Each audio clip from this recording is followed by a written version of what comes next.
A priest turned prophet, sitting by a river in ancient Babylon, suddenly witnesses something that defies all human understanding. Creatures with four faces, wheels within wheels, and a throne of sapphire floating in the heavens. This is the opening vision of Ezekiel, and it's just the beginning of one of the most extraordinary prophetic journeys ever recorded. From eating scrolls to lying on his side for over a year, from witnessing the glory of God leave the temple to seeing a valley of dead bones resurrect into an army, Ezekiel's story reads like nothing else in ancient literature. But here's what most people don't know about the book of Ezekiel.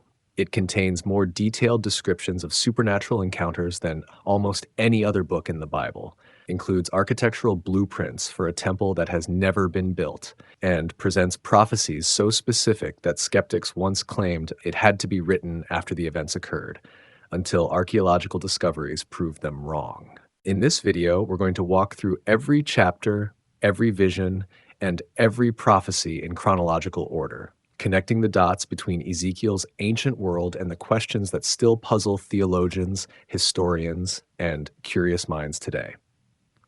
But before we dive in, if you're new to this channel, consider hitting that like and subscribe button if you haven't already. Your support means we can continue providing more content for more value. Also, let us know where you're watching from and what time it is. We're building a global community here, so you can meet like-minded folks from around the world in the comment section down below. All right, let's dive into today's video, shall we? The year is 593 before the Common Era. Along the banks of the Shebar River in ancient Babylon, a young priest named Ezekiel sits among his fellow exiles. The temple in Jerusalem still stands, but its glory feels distant now. These people have been torn from their homeland, carried away by King Nebuchadnezzar's armies 5 years earlier. They live in settlements, working the foreign soil, speaking in hushed tones about the city they left behind.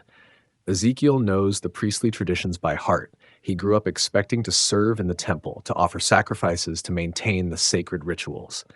But here, far from the holy mountain, his training feels empty. The other exiles look to him for comfort, for answers about their future. He has none to give them. Then, the heavens tear open. The day begins like any other. Ezekiel walks beside the canal, watching the water flow toward distant lands. The sky above Babylon stretches clear and blue. Without warning, storm clouds gather from the north. The wind rises, carrying with it something that makes the hair on his arms stand upright. This is no ordinary weather. The storm approaches with supernatural speed. Lightning flashes, but not the familiar zigzag patterns he knows. These bolts move in perfect formations, as if guided by unseen hands. The thunder doesn't roll across the sky. It pulses with rhythm, like a heartbeat magnified 1,000 times. The very air seems to vibrate with presence. From within the storm, Ezekiel sees fire. Not the wild flames of a forest burning, but fire that glows amber and bronze, contained yet alive. The fire moves with purpose, swirling and dancing in patterns too complex for human minds to follow. As it draws closer, shapes begin to emerge from the brilliant light. 4 living creatures step from the fire. They stand upright like men, but their bodies shine like polished bronze. Each creature has 4 faces: human, lion, ox, and eagle, looking in every direction at once. Their wings stretch wide, covering their bodies, yet somehow they move with perfect grace. The sound of their wings is like rushing water, like the voice of the Almighty speaking from Mount Sinai. These beings are not alone. Beside each creature stands a wheel, but these wheels defy every law of nature Ezekiel knows. They tower above the ground, their rims filled with eyes that blink and watch and see everything. When the creatures move, the wheels move with them, not rolling but gliding, as if the ground itself carries them forward. The wheels shine like beryl, that precious stone that captures light and holds it.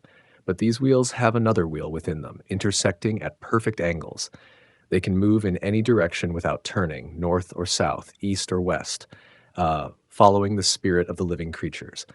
The eyes around their rims never close, never rest, always watching the world below. Above the creatures stretches an expanse, like crystal but alive, like ice that has captured the light of 1,000 suns. The expanse spreads over them like a dome, and from it comes a voice that makes the thunder seem like a whisper. The sound is both terrible and beautiful, like the ocean meeting the shore in an endless cycle. Upon the expanse sits a throne. The throne appears to be made of sapphire, that blue stone that holds the depth of the sky itself. But this throne is not empty. A figure sits upon it, and though Ezekiel strains to see clearly, the glory is too bright for mortal eyes. The figure has the appearance of a man, but surrounded by fire and rainbow light that shifts and changes like living jewels. The fire around the throne burns upward and downward, creating a brilliant amber glow that fills the entire vision. A rainbow arcs around the throne, its colors more vivid than any rainbow that follows earthly rain. The light doesn't hurt to look at. It draws the eye like a magnet draws iron, beautiful beyond description. This is the glory of the Lord. This is the God of Israel, the one who spoke to Moses from the burning bush, who led the people through the wilderness, who dwells in the temple in Jerusalem. But now, here in Babylon, far from the holy city, God appears to a exiled priest beside a foreign river. Ezekiel falls on his face. The glory overwhelms him, pressing him to the earth like a weight he cannot bear. His priestly training has taught him about the holiness of God, but no words in Hebrew or Aramaic can capture what he sees. This is the divine presence unfiltered, the source of all light and life and power. The vision burns itself into his memory. Every detail, the creatures' faces, the wheels within wheels, the rainbow around the throne, becomes part of him. He will carry these images for the rest of his life, and they will shape every word he speaks as a prophet. As the vision fades, Ezekiel remains on the ground, overwhelmed by what he has witnessed. The storm passes, but its meaning lingers. God is not trapped in the temple in Jerusalem. The divine presence moves freely, traveling on the wings of cherubim, unbound by human buildings or borders. The other exiles find him there, face down by the canal, trembling with the aftershock of divine encounter. They help him to his feet, but he cannot speak of what he has seen. Not yet. The vision is too fresh, too overwhelming to share with words. Instead, he carries it within him like a burning coal, waiting for the moment when God will open his mouth to speak. This is how prophecy begins, not with human wisdom or training, but with divine encounter. The priest Ezekiel has become something new, something he never expected to be. The vision by the Shebar River has changed him forever. Soon, he will discover that God has work for him to do, words for him to speak, and a message for his people that will shake the foundations of their faith. The glory of the Lord has come to Babylon. Nothing will ever be the same. The chariot of fire, God on the move. The vision refuses to leave Ezekiel's mind. Days pass beside the Shebar River, but the images burn as bright as ever. The four-faced creatures, the wheels within wheels, the throne of sapphire, each detail pulses with life in his memory. His fellow exiles watch him with growing concern. Something has changed in their priest, something that makes him stare at the sky with new eyes. The truth dawns slowly, like sunrise over the Babylonian plains. What Ezekiel has seen is not merely a vision of God's presence. It is God's chariot, the divine throne room made mobile. The creatures are cherubim, those mighty beings who guard the holiest places. The wheels are the means by which the Almighty travels across the earth and through the heavens. This revelation strikes like lightning. In the temple in Jerusalem, the cherubim are carved in wood and overlaid with gold. They spread their wings over the Ark of the Covenant, motionless guardians of the sacred space.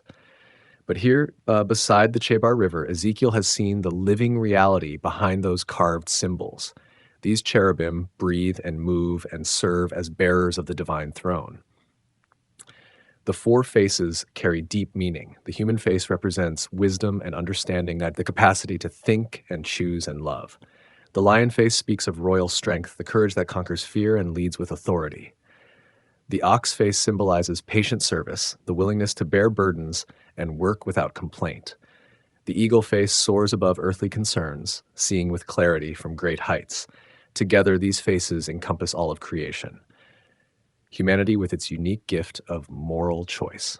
The wild beasts with their fierce strength and noble bearing. The domestic animals with their faithful service to human needs. The birds of the air with their freedom to soar above the earth. In the cherubim, all of creation finds its perfect representative before the throne of God. The wheels within wheels puzzle many who hear Ezekiel's account. How can a wheel contain another wheel, intersecting at right angles?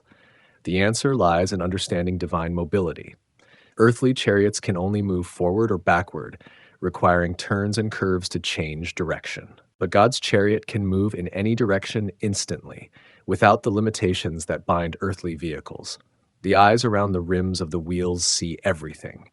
They watch the movements of nations, the rise and fall of kings, the secret thoughts of human hearts. Nothing escapes their notice. When the chariot moves, it moves with perfect knowledge of all that has been and all that will be.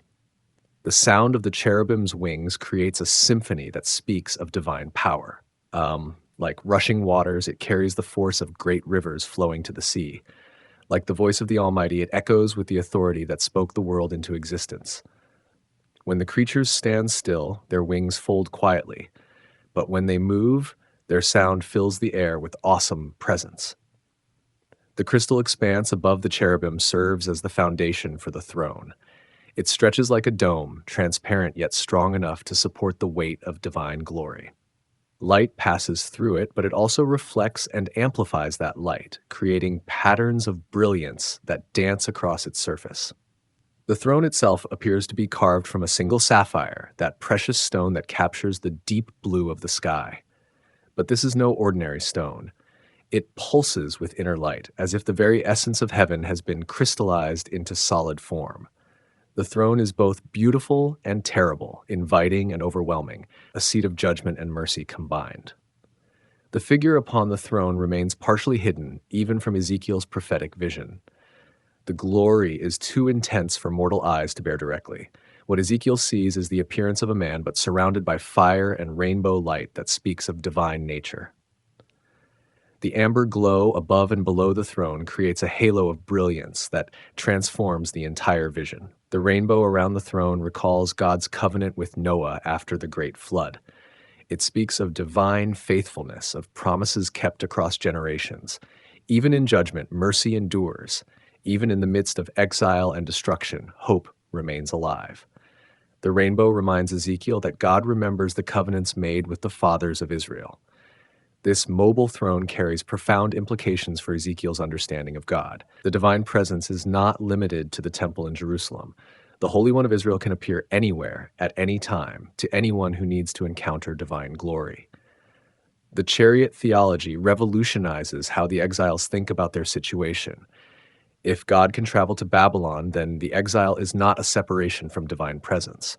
The Lord has come to be with the people in their time of greatest need. The chariot vision assures the exiles that they have not been abandoned, that the covenant relationship continues even in foreign lands. The mobility of God's throne also suggests that divine judgment is not limited by geographical boundaries. The nations that surround Israel, the powers that oppress God's people, all fall under the watchful eyes of the chariot wheels. Justice will roll down like waters, reaching every corner of the earth. Ezekiel begins to understand that his vision is not merely personal revelation. It is a message for his entire community. The priest has become a prophet, called to speak words that will challenge and comfort, warn and encourage. The chariot vision is the credential that validates his authority to speak on behalf of the Almighty. The living creatures continue their movements in his memory, never resting, always ready to carry the divine presence wherever it needs to go. The wheels within wheels turn in perfect synchronization, guided by the spirit of the cherubim. The throne remains steady above the crystal expanse, unshaken by the movements below. This is the God of Israel, not a local deity bound to a single location, but the ruler of all creation, mobile and active, present wherever divine purposes need to be accomplished. The chariot vision has opened Ezekiel's eyes to see the true nature of divine sovereignty. Now he must learn what God intends to do with this revelation.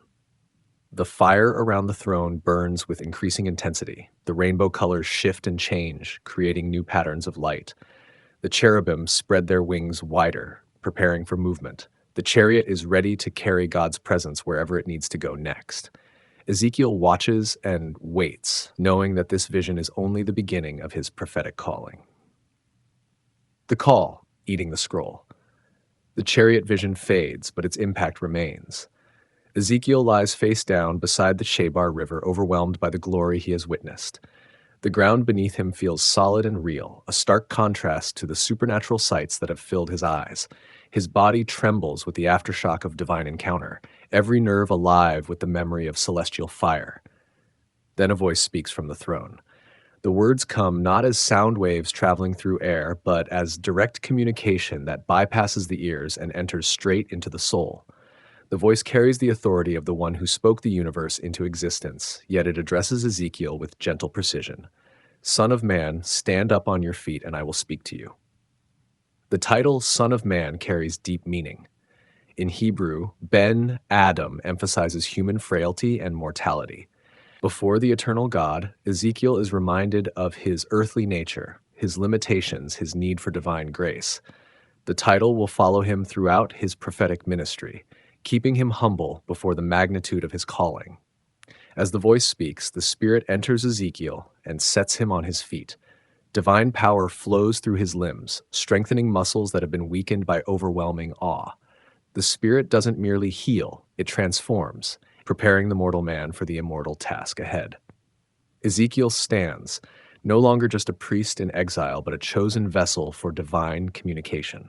The voice continues, outlining the enormity of the task before him. Ezekiel is being sent to the people of Israel, to a nation that has rebelled against their God. These are not gentle, receptive hearts waiting for a comforting word. They are stubborn people with hard faces and stiff necks, resistant to correction and slow to repent. The description stings because it rings true. Ezekiel knows his people well. He has lived among them in exile, watched their reactions to hardship, listened to their complaints about their circumstances. Many blame God for their suffering while refusing to acknowledge their own contributions to their downfall. They want comfort without change, blessing without obedience. God warns Ezekiel that his mission will be difficult. The people will not listen to him because they have stopped listening to God. They will be like thorns and briars, scratching and tearing at anyone who brings unwelcome messages. They will be like scorpions, striking out with poisonous words against the messenger who challenges their comfortable assumptions. But Ezekiel must speak regardless of their response. His job is not to guarantee results, but to deliver the message faithfully. Whether the people listen or refuse to listen, they will know that a prophet has been among them. The responsibility for their response rests with them, not with the messenger. The divine commission comes with a strange and wonderful gift. A hand appears before Ezekiel, stretched out from the throne. In the hand is a scroll, written on both sides with words of lamentation and mourning and woe. The front and back are covered with divine writing, leaving no blank space for human additions or modifications. The scroll contains the message Ezekiel must deliver. These are not his words, born from human wisdom or personal opinion. They are the words of the Almighty, written in divine script, carrying the authority of heaven itself. The words speak of judgment and sorrow, of consequences that must come because of persistent rebellion. Then comes the most unusual command in all of prophetic literature. God tells Ezekiel to eat the scroll, not to read it, not to memorize it, but to consume it completely. The prophet must take the divine word into his body, make it part of his very being, digest it until it becomes as natural as breathing.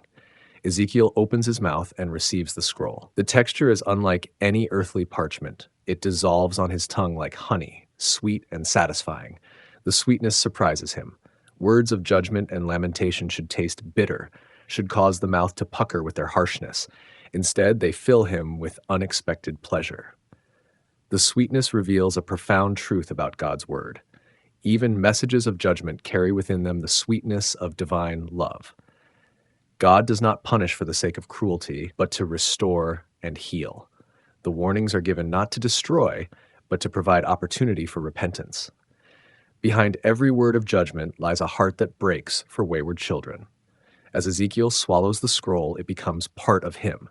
The words settle into his stomach, his bloodstream, his bones. He will not need to carry written notes or memorize lengthy passages. The divine message now lives within him, ready to emerge whenever God opens his mouth to speak. The eating of the scroll represents the complete internalization of divine truth. Ezekiel cannot speak his own opinions and call them prophecy. He cannot soften the hard edges of God's message to make it more palatable to his audience. The words that come from his mouth must be the words that have been planted in his heart through this supernatural consumption. The sweetness in his mouth contrasts sharply with the bitterness that will come when he begins to speak. The word of God tastes sweet to the one who receives it, but it often produces bitter reactions in those who hear it. The prophet experiences the joy of divine communication, but he also bears the burden of delivering unwelcome truths. God explains that Ezekiel is not being sent to foreign peoples who speak strange languages. He is being sent to his own people, to those who should understand Hebrew perfectly. The tragic irony is that foreigners might be more receptive to divine truth than the chosen people themselves. Those who should be most eager to hear from God have become most resistant to his voice. The hardness of Israel's hearts is compared to adamant stone, harder than flint. Their foreheads are set like iron, unmovable in their determination to resist correction.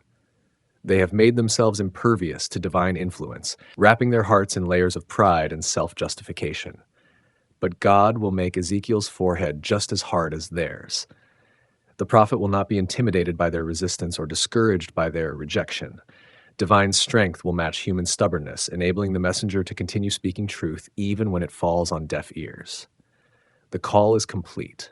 Ezekiel has seen the glory, heard the voice, eaten the scroll. He is no longer just a priest in exile.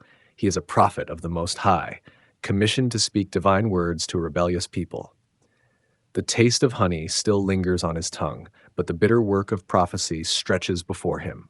The Spirit lifts him up and takes him away from the place of vision. He returns to his people by the Shabar River, but he is changed. The scroll lives within him now, its words ready to emerge at the proper time. He sits among the exiles for 7 days, overwhelmed by the magnitude of his calling, processing the transformation that has taken place in his life.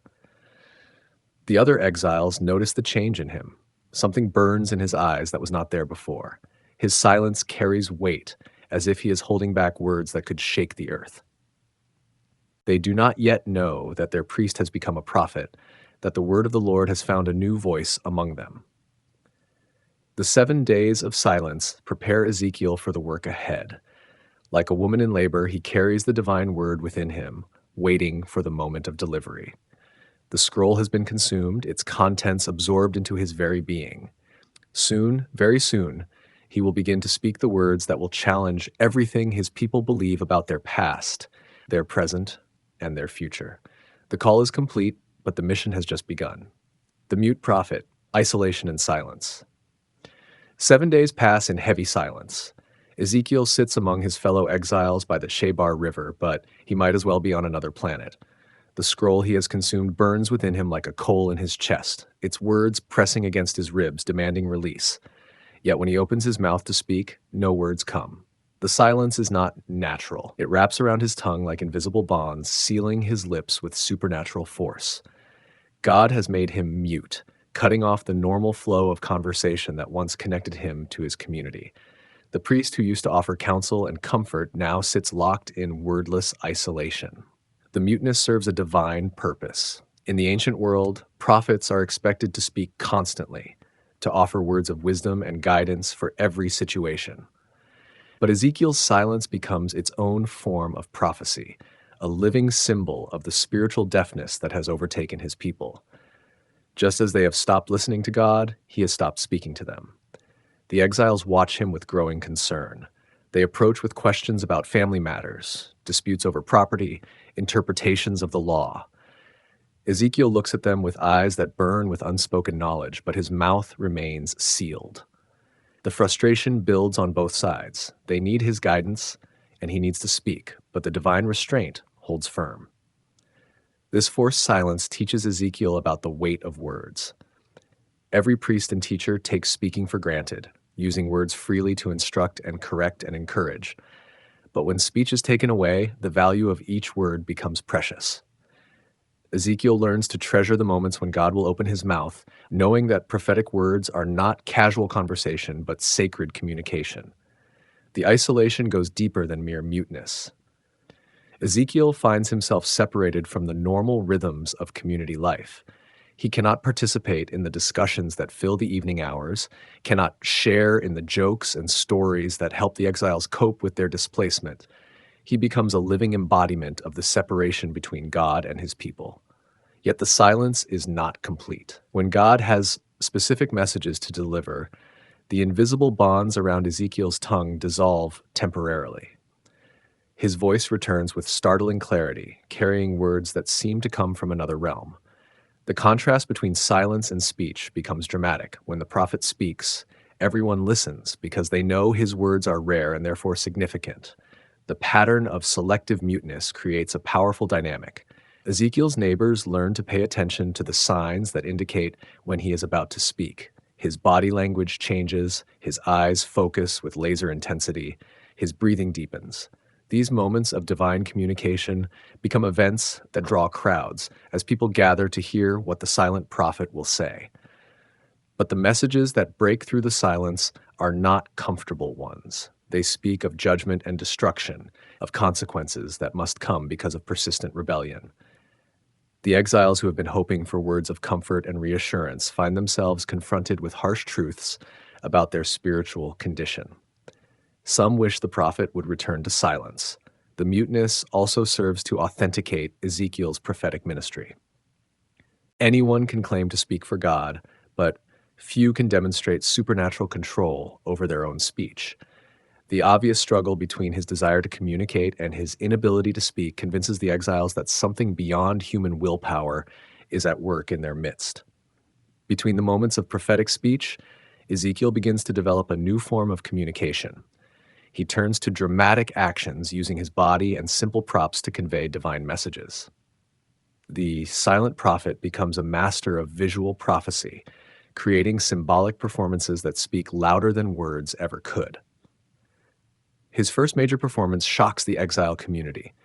Ezekiel takes a large clay tablet and carefully sketches the outline of Jerusalem on its surface. He draws the city walls, the gates, the major buildings, creating a recognizable map of their beloved homeland. The exiles gather around, curious about this artistic project from their normally silent priest. Then Ezekiel begins to build. He constructs a miniature siege works around the clay Jerusalem, complete with ramps and battering rams and towers. He positions iron plates between himself and the city, creating a wall of separation. The performance becomes clear. This is not art, but prophecy. The silent prophet is showing them what will happen to Jerusalem. The visual impact is devastating. The exiles can see their city under attack, surrounded by enemy forces, cut off from help. The iron plate between Ezekiel and the city represents the separation between God and Jerusalem, the divine protection that has been withdrawn. The prophet's face, set like flint against the model city, shows the determination of divine judgment. But the performance is not finished. Ezekiel lies down on his left side next to the model siege and remains there. Day after day, he maintains this position, bearing the symbolic weight of Israel's sin. The sight becomes a daily reminder to the exiles of their nation's guilt and the consequences that must follow. The physical discomfort of maintaining this position for extended periods becomes part of the message. Ezekiel's body aches with the symbolic burden he carries, just as God's heart aches with the weight of his people's rebellion. The prophet's suffering becomes a window into divine sorrow, showing the exiles how their sin affects the heart of God. The performance continues for days, then weeks. Ezekiel becomes a living calendar, marking time through his prophetic actions. The exiles cannot ignore him. He is right there in their midst, silently proclaiming judgment through his body position. The visual prophecy penetrates their consciousness in ways that words might not. Other symbolic actions follow. Ezekiel carefully measures out small portions of food and water, demonstrating the rationing that will come during the siege of Jerusalem. He shaves his head with a sword, dividing the hair into 3 parts to show the fate of the city's inhabitants. Each action carries layers of meaning, creating a complex theological drama performed in the settlement beside the Shebar River.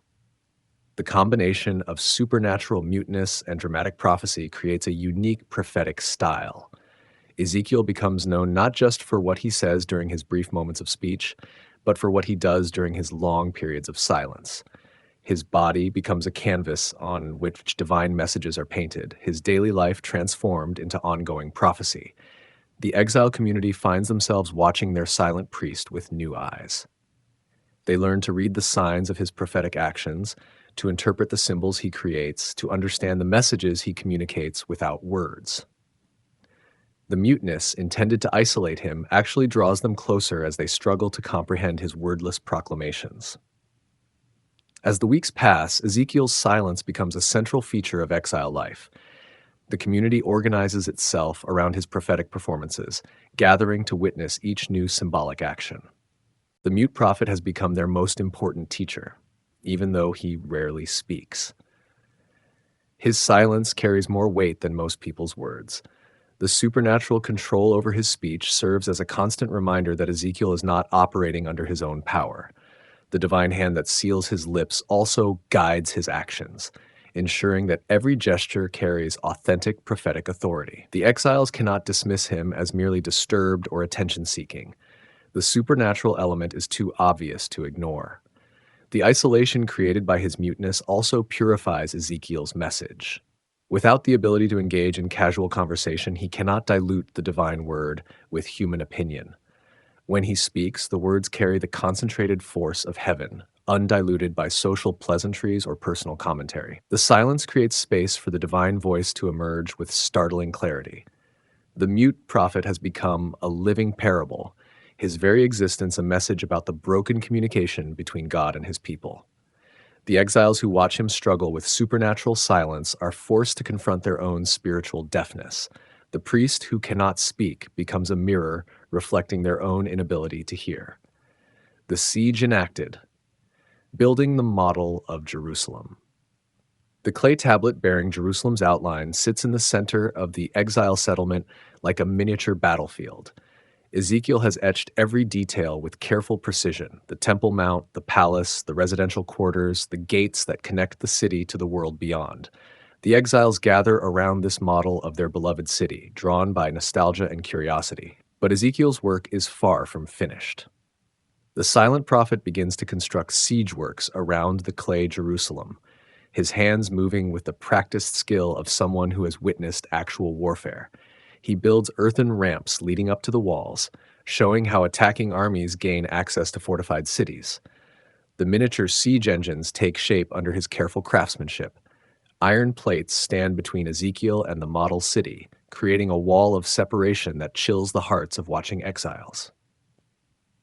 They understand the symbolism. God has turned his face away from Jerusalem, withdrawing the divine protection that once made the city impregnable. The iron barrier represents the hardening of divine judgment, the point at which mercy gives way to justice. The prophet's face, set like flint toward the besieged city, mirrors the divine determination to carry out judgment. There is no softness in his expression, no hint of wavering or doubt. The exiles see in his features the inflexible resolve of heaven itself, the certainty that what has been decreed will surely come to pass. Then comes the most dramatic element of the performance. Ezekiel lies down on his left side beside the siege model and remains there. Day after day, he maintains this position, bearing the symbolic weight of Israel's sin. The sight becomes a daily reminder to the exiles of their nation's guilt and the price that must be paid. The physical discomfort is immediately apparent. Human bodies are not designed to remain in fixed positions for extended periods. Ezekiel's muscles cramp, his joints ache, his skin develops pressure sores. The watching exiles see their priest-prophet suffering, and they begin to understand that his pain represents something larger than personal hardship.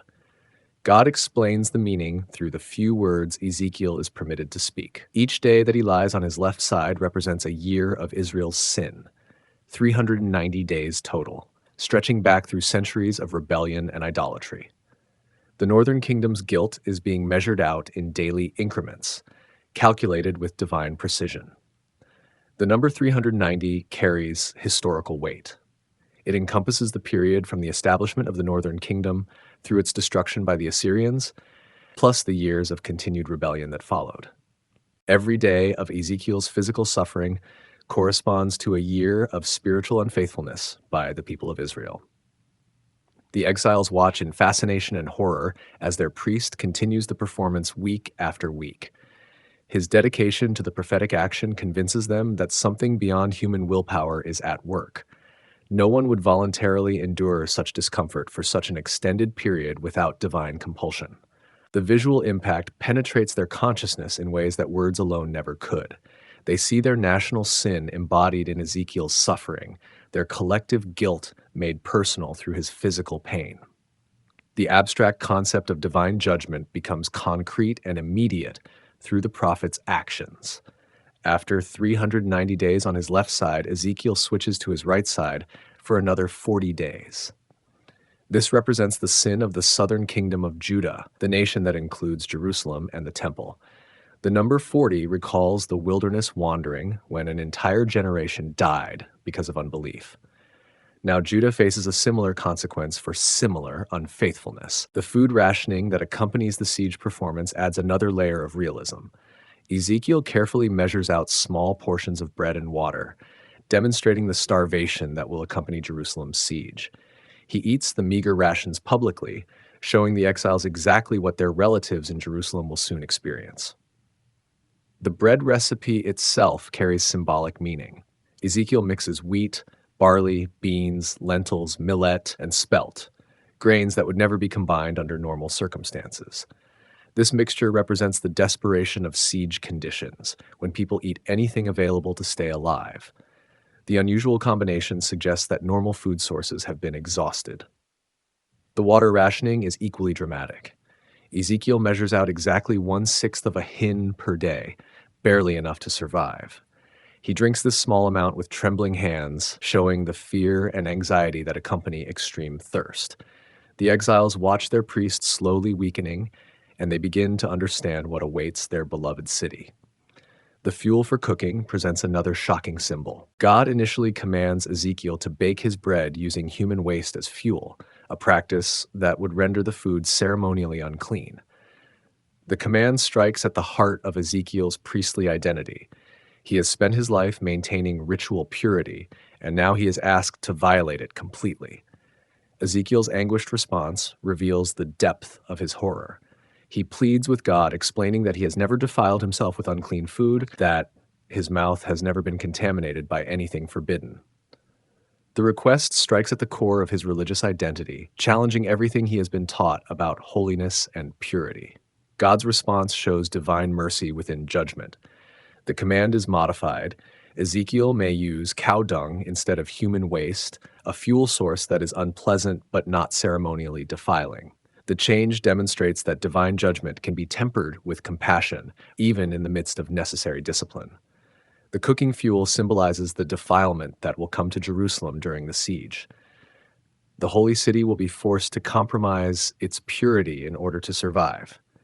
The people who pride themselves on ritual cleanliness will find themselves eating unclean food, using whatever fuel they can find, abandoning their ceremonial standards in the face of desperate need. The entire performance creates a prophetic theater that dominates the exile settlement. Ezekiel becomes the central figure around which community life revolves. People organize their daily schedules around his actions, gathering to witness each new development in the symbolic siege. The psychological impact on the exiles is profound. They can no longer maintain comfortable illusions about Jerusalem's security. The model siege confronts them daily with the reality of their city's vulnerability. They begin to understand that their exile is not temporary displacement, but part of a larger divine judgment. Some exiles respond with anger, accusing Ezekiel of pessimism and disloyalty. They argue that God would never allow Jerusalem to fall, that the temple's presence guarantees divine protection.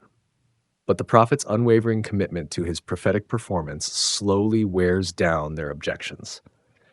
Others begin to see the truth in Ezekiel's symbolic actions. They remember the warnings given by earlier prophets, the signs of decay they witnessed before their own exile. The model siege helps them understand that their personal displacement is part of a larger pattern of divine judgment. The performance also serves as a form of intercession. Ezekiel literally bears the weight of his people's sin, carrying their guilt in his own body. His suffering becomes a form of prayer, a physical plea for divine mercy in the midst of judgment. The prophet's pain represents the heart of God breaking under the weight of human rebellion. As the months pass, the siege model becomes a landmark in the exile settlement. Visitors from other communities come to witness the strange prophet who lies beside his clay city, acting out the fate of Jerusalem. The performance becomes famous throughout the exile population, spreading Ezekiel's message far beyond his immediate neighbors.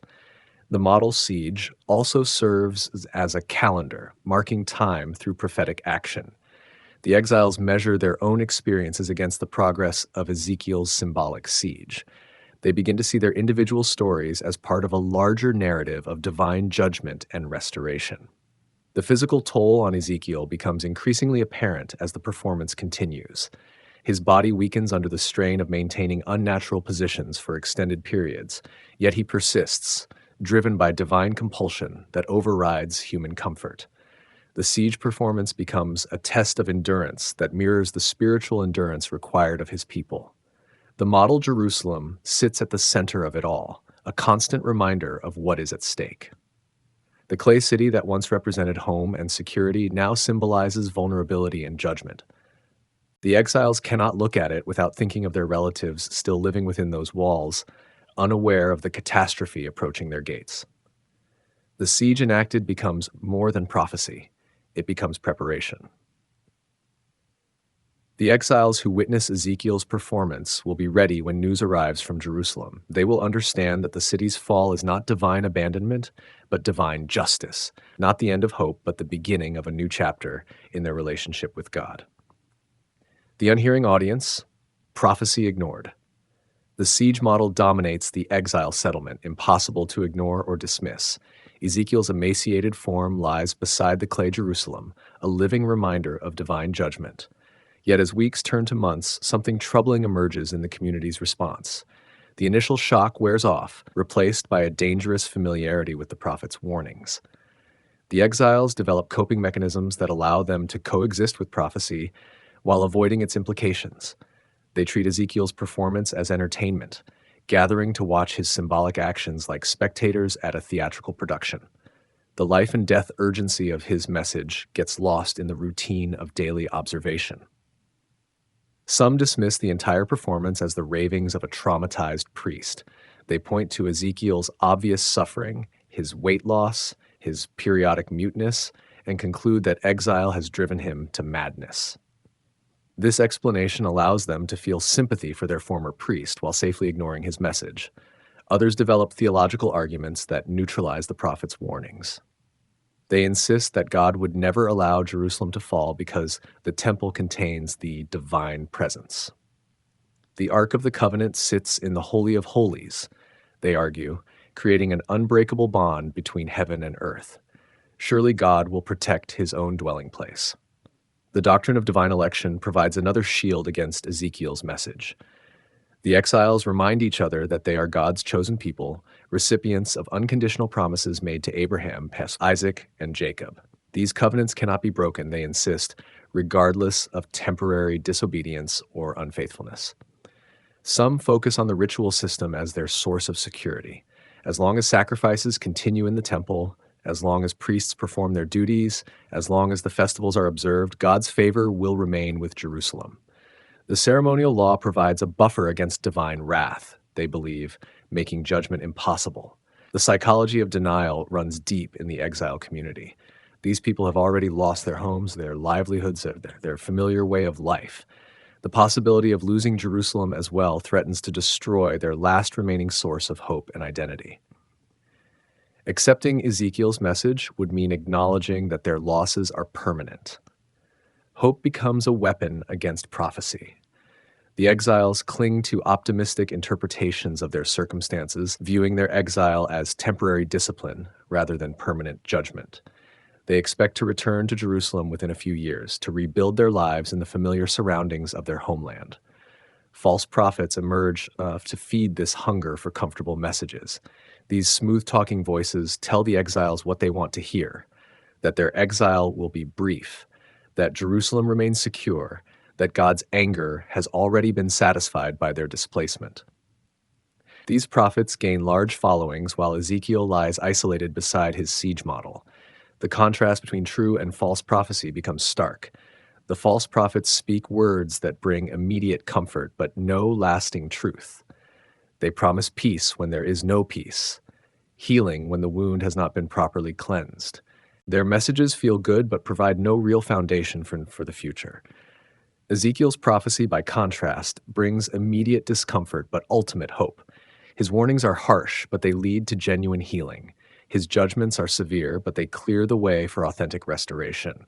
The bitter medicine he offers will eventually produce health, while the sweet lies of false prophets lead only to deeper sickness. The social dynamics of the exile community work against prophetic truth. People who accept Ezekiel's message face isolation from their neighbors, ridicule for their pessimism, accusations of disloyalty to their people. It becomes socially easier to dismiss the prophet than to wrestle with his implications.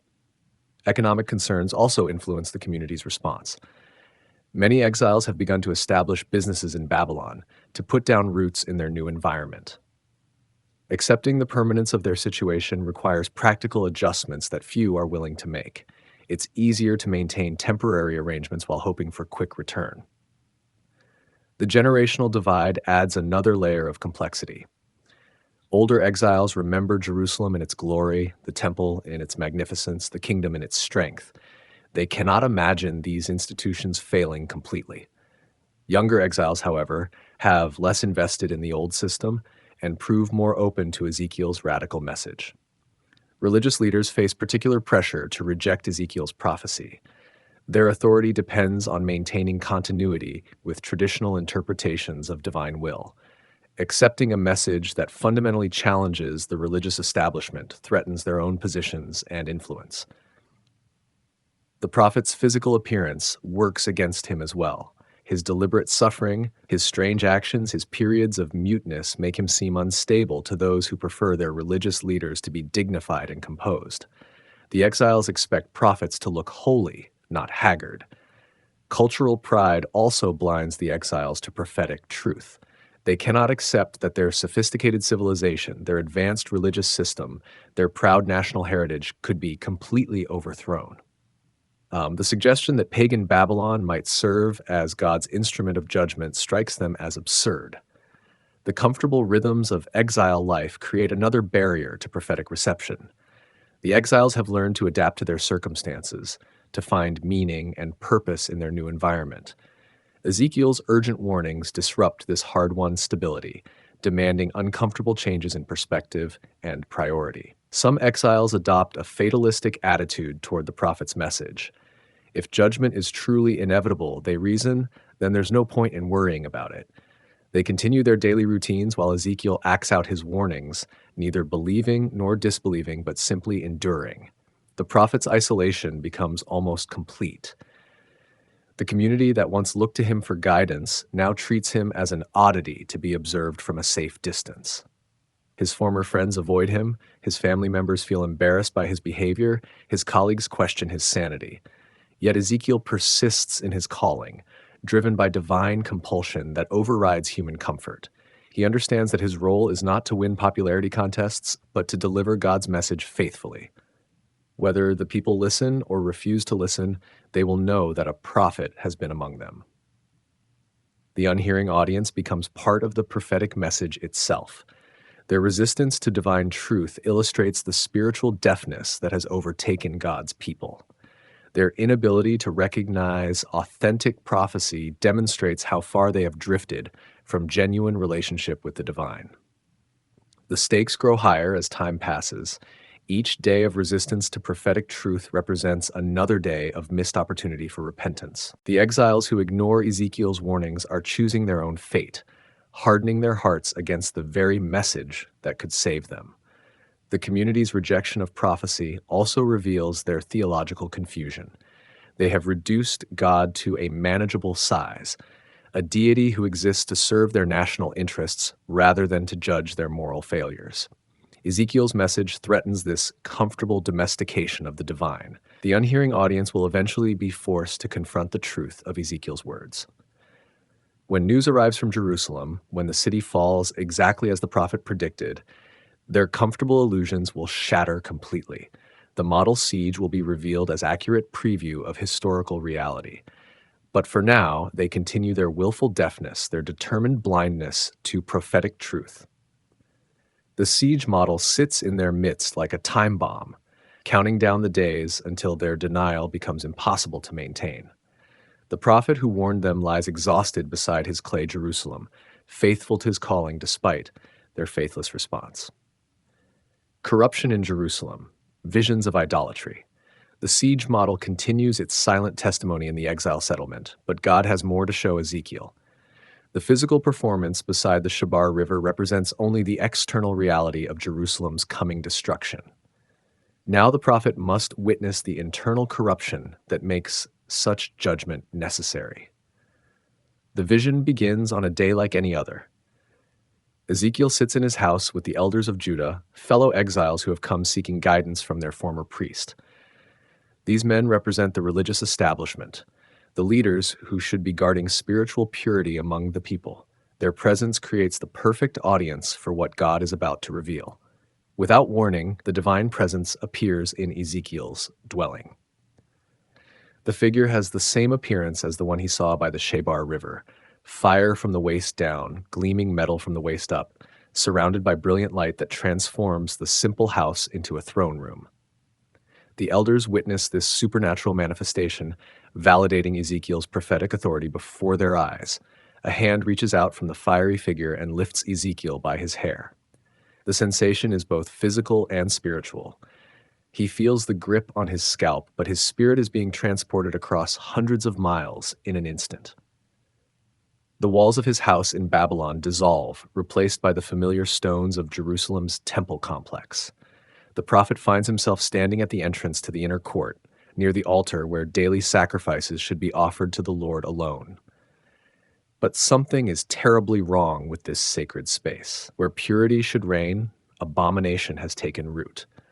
An idol stands in the very shadow of God's altar, a foreign deity claiming worship in the heart of Jewish religion. The sight strikes Ezekiel like a physical blow. His priestly training has prepared him to maintain the holiness of sacred space, to guard against any contamination of proper worship. The presence of an idol in the temple courtyard represents the ultimate violation of everything he holds sacred. God's voice carries both grief and anger as it explains what Ezekiel is seeing. This abomination has driven the divine presence away from the sanctuary, forcing the glory of the Lord to abandon the place that was designed to be heaven's dwelling place on earth. The idol has accomplished what no foreign army could achieve. It has evicted God from his own house. But this is only the beginning of what Ezekiel must witness. God leads him to a hole in the wall of the temple complex, instructing him to dig through the ancient stones. Behind the wall lies a hidden chamber, a secret room where the real religious life of Jerusalem's leaders takes place. The prophet crawls through the opening and emerges into a nightmare of spiritual corruption. The walls of the hidden chamber are covered with paintings of detestable animals and creatures, images that would make any faithful Jew recoil in horror. These are the gods of Egypt and Babylon, the deities that Israel was called to reject when they entered the Promised Land. 70 elders of Israel stand in this secret chamber, offering incense to the painted abominations. These are not ignorant peasants led astray by foreign influences. They are the spiritual leaders of the nation, the men entrusted with teaching and maintaining proper worship.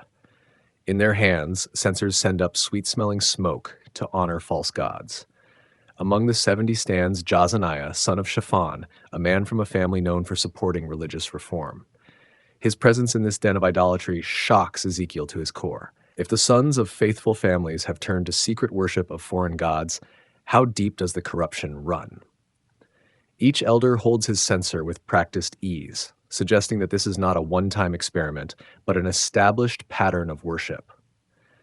They have developed their own private religion, combining elements of Jewish tradition with pagan practices borrowed from surrounding nations. In the darkness of their hidden chamber, they feel free to explore spiritual options that would be impossible in public. Their whispered conversations reveal the theology behind their actions. They tell each other that the Lord has forsaken the land, that the God of their fathers no longer sees or cares about his people. If the traditional deity has withdrawn his protection, they reason, perhaps other gods might prove more responsive to their needs. The psychological transformation required for such behavior reveals the depth of their spiritual drift. These men once stood in the temple courts offering proper sacrifices, teaching the people about covenant faithfulness, maintaining the traditions passed down from Moses and David. Now they huddle in darkness, burning incense to painted beasts on hidden walls. God's voice carries deep sorrow as he explains the significance of what Ezekiel witnesses. The secret idolatry represents more than individual rebellion. It reveals the complete breakdown of spiritual leadership in Jerusalem. The very people who should be defending monotheistic faith have become its primary violators. The hidden nature of their worship adds another layer of corruption to their sin. They maintain public appearances of orthodoxy while practicing private paganism.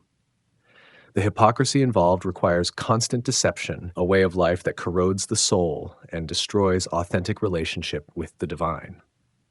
But the tour of Jerusalem's corruption is not finished. God leads Ezekiel to the north gate of the temple, where another shocking scene unfolds. Women sit weaving tapestries for Asherah, the Canaanite goddess of fertility. These are not foreign visitors or recent converts. They are daughters of Israel, women who should be raising their children in the fear of the Lord. The worship of Asherah represents a fundamental rejection of biblical sexuality and family life. This goddess promises fertility and prosperity through ritual prostitution and sexual practices that turn intimate love into religious commerce. The women weaving her tapestries are preparing for ceremonies that will corrupt their marriages and damage their souls. The prophet watches in growing horror as the systematic nature of Jerusalem's apostasy becomes clear. This is not random rebellion or occasional backsliding. It is organized, comprehensive rejection of covenant relationship with God. Every level of society, from religious leaders to ordinary women, has found ways to incorporate pagan worship into their lives. The final scene in this tour of corruption takes place in the inner court of the temple itself, the most sacred space in all of Israel's religion. 25 men stand between the porch and the altar, their backs turned toward the Holy of Holies, where God's presence should dwell. Instead of facing the divine presence, they prostrate themselves toward the east, worshiping the rising sun. These sun worshippers represent the ultimate inversion of proper worship. The God of Israel created the sun as a servant of human needs, a source of light and warmth that operates according to divine command. But these men have reversed the relationship, bowing down to the created thing while ignoring the Creator who made it. The number 25 may represent the full complement of priestly courses minus one, suggesting that nearly the entire priesthood has abandoned proper worship. These are the men responsible for maintaining the daily sacrifices, for teaching the people about God's holiness, for preserving the traditions that connect Israel to their covenant heritage. Their Eastern orientation while standing in the temple reveals the depth of their confusion. They have brought Babylonian and Persian religious practices into the very heart of Jewish worship, syncretizing foreign elements with traditional forms until the result bears little resemblance to the faith of their fathers. The sight fills God with such revulsion that the divine voice trembles with anger. These priests, who should be mediating between heaven and earth, have become obstacles to genuine worship. They block the very access they were ordained to facilitate, turning the temple into a marketplace of competing religious options. The visions of corruption explain why Jerusalem's destruction has become inevitable. The city's external enemies are merely instruments of judgment for internal spiritual rot that has reached terminal stages. When the religious leaders themselves have abandoned their calling, when secret chambers harbor forbidden worship, when women weave garments for foreign goddesses, when priests bow to the sun in God's own house, what hope remains for divine mercy? Ezekiel's priestly heart breaks as he witnesses the systematic desecration of everything he holds sacred. The temple that should be the center of pure worship has become a bazaar of competing religions. The leaders who should be guarding spiritual truth have become its primary corruptors. The tour concludes with divine commentary that explains the necessity of judgment. God has been driven from his own house by the abominations of his own people. The presence that should dwell in the Holy of Holies has been forced to seek other accommodations. When God's own people make his house uninhabitable, judgment becomes not cruelty, but cleansing. The vision fades, and Ezekiel finds himself back in Babylon, sitting with the elders who have witnessed his supernatural transportation. Their faces reflect the shock of seeing their former priest caught up in prophetic ecstasy, confirming that something beyond human experience has taken place. Now Ezekiel must speak what he has seen, must describe the hidden corruptions that make Jerusalem's destruction necessary. The siege model beside the Shebar River represents external judgment, but these visions reveal the internal decay that makes such judgment inevitable and just. The departure of God's glory, Ichabod. The vision of corruption in Jerusalem has revealed why judgment must come, but God has one more devastating truth to show Ezekiel. The prophet has seen the external threat represented by his siege model, witnessed the internal decay that corrupts the temple itself. Now he must observe the most heartbreaking consequence of all, the departure of divine glory from the holy city. The vision begins where the previous one ended, with Ezekiel standing in the temple complex, watching the abominations that have driven God from his dwelling place. But now his attention is drawn upward, to the throne room of heaven that hovers above the cherubim in the inner court. The same divine chariot he witnessed by the Shebar River has come to Jerusalem. The cherubim stand ready beside the throne, their four faces turned in every direction, their wings spread for immediate departure. The wheels within wheels rest on the temple pavement, their rims full of eyes that have seen too much corruption, too much betrayal, too much systematic rejection of divine love. The crystal expanse stretches above them, supporting the sapphire throne where divine glory burns with dimmed radiance. God calls to a man clothed in linen, a figure who appears to be an angel of mercy in the midst of judgment. This messenger receives a sacred mission to mark the foreheads of those in Jerusalem who grieve over the abominations being committed in the city. These righteous few will be spared in the coming destruction, protected by divine seal from the judgment about to fall. The man in linen moves through Jerusalem's streets with supernatural speed, seeking hearts that still break over spiritual corruption. He finds precious few. Most of the city's inhabitants have either embraced the idolatry or learned to tolerate it. The faithful remnant proves tragically small, a handful of souls who still remember what true worship should look like. As the marking of the righteous proceeds, God calls to 6 other angels, men with weapons of destruction in their hands. These are the agents of divine judgment, commissioned to execute the sentence that Jerusalem's sins have made inevitable. They stand ready to begin their grim work, waiting only for the signal to proceed. The command comes with terrible finality. The angels of destruction are told to go through the city and strike down everyone who does not bear the protective mark on their forehead. They are to show no mercy, to spare neither young nor old, neither men nor women nor children. The judgment will be comprehensive, sweeping away the corrupt generation that has defiled God's dwelling place. But they must begin at the temple itself, with the elders who have corrupted their sacred trust.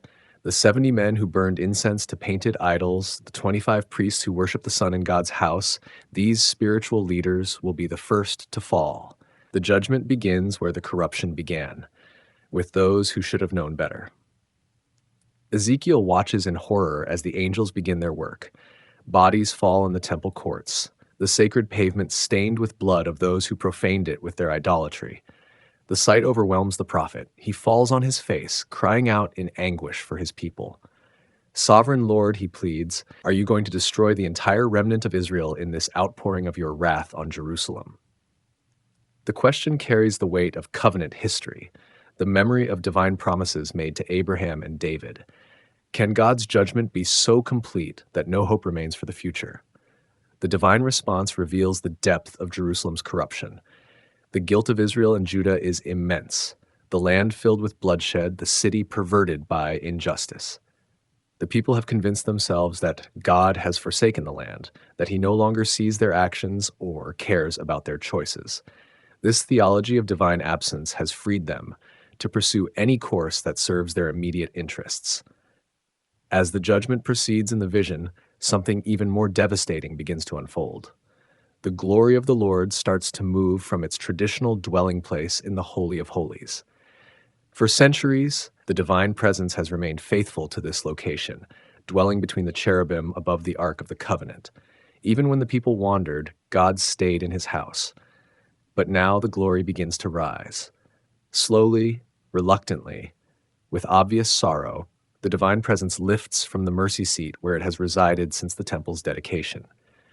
The movement is gradual, as if God himself struggles with the decision to abandon his earthly dwelling place. The cherubim spread their wings and rise with the divine glory. The wheels begin to turn, ready to carry the throne wherever divine purposes require. The sound of their wings fills the temple courts like rushing water, like the voice of the Almighty speaking in judgment. Every eye that can see, every ear that can hear, witnesses this moment of ultimate abandonment. The glory pauses at the threshold of the temple, hovering between the inner court and the outer world. This hesitation speaks of divine reluctance, of a God who does not delight in judgment, but finds it necessary when all other options have been exhausted. The pause offers one final moment for repentance, one last opportunity for the city to acknowledge its sins and turn back to covenant faithfulness. But no such repentance comes. The priests continue their sun worship, the women keep weaving for Asherah, the elders persist in their secret idolatry. The pause at the threshold reveals the hardness of hearts that have become impervious to divine appeal. The city has chosen its path and will not turn back. Slowly, with infinite sadness, the glory of the Lord moves beyond the temple threshold. The divine presence that has dwelt in Jerusalem for 4 centuries begins its departure from the holy city. The cherubim carry the throne eastward, away from the Temple Mount, away from the city of David, away from the people who have rejected their covenant calling. The glory comes to rest on the mountain east of the city, the Mount of Olives that overlooks Jerusalem from across the Kidron Valley. From this elevated position, the divine presence looks back at the city that was once called the joy of the whole earth. The view encompasses the entire urban landscape: the temple with its corrupted worship, the palace with its unjust rulers, the neighborhoods where violence and idolatry have become normal. The symbolism of this final resting place carries prophetic significance. The Mount of Olives represents separation and judgment, the place where divine presence withdraws to observe rather than participate. The eastward movement recalls the direction of exile, the path that leads away from the promised land toward foreign nations. Yet, even in this moment of departure, hope remains embedded in the divine action. The glory does not disappear entirely. It pauses on the mountain, maintaining visual contact with the beloved city. This suggests that the separation, though real and necessary, is not necessarily permanent. The God who departs in judgment may return in mercy when the conditions for restoration are met. The departure of divine glory transforms Jerusalem's status completely. The city that once claimed divine protection now stands naked before its enemies. The temple that once guaranteed God's presence now sits empty, a beautiful shell containing nothing but human corruption. The people who once boasted of their special relationship with God now face the future without divine advocacy. This moment fulfills the ancient warning spoken when the ark was captured by the Philistines, Ichabod, meaning the glory has departed from Israel. What happened temporarily in the days of Eli now occurs permanently in the days of Ezekiel. The glory that defined Israel's identity as God's chosen people has left them to face the consequences of their choices. The vision concludes with the divine chariot disappearing from view, carried by the cherubim beyond the horizon toward other lands, other peoples, other purposes.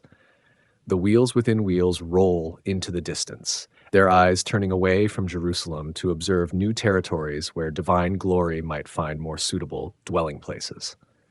Ezekiel finds himself back in Babylon, overwhelmed by what he has witnessed. The departure of God's glory represents the end of an era, the conclusion of the period when divine presence could be localized in a single building in a specific city. The mobile throne he first saw by the Shebar River has proven its significance. God is not bound to any earthly location, but moves according to divine purposes. The prophet now understands why his siege model will prove accurate.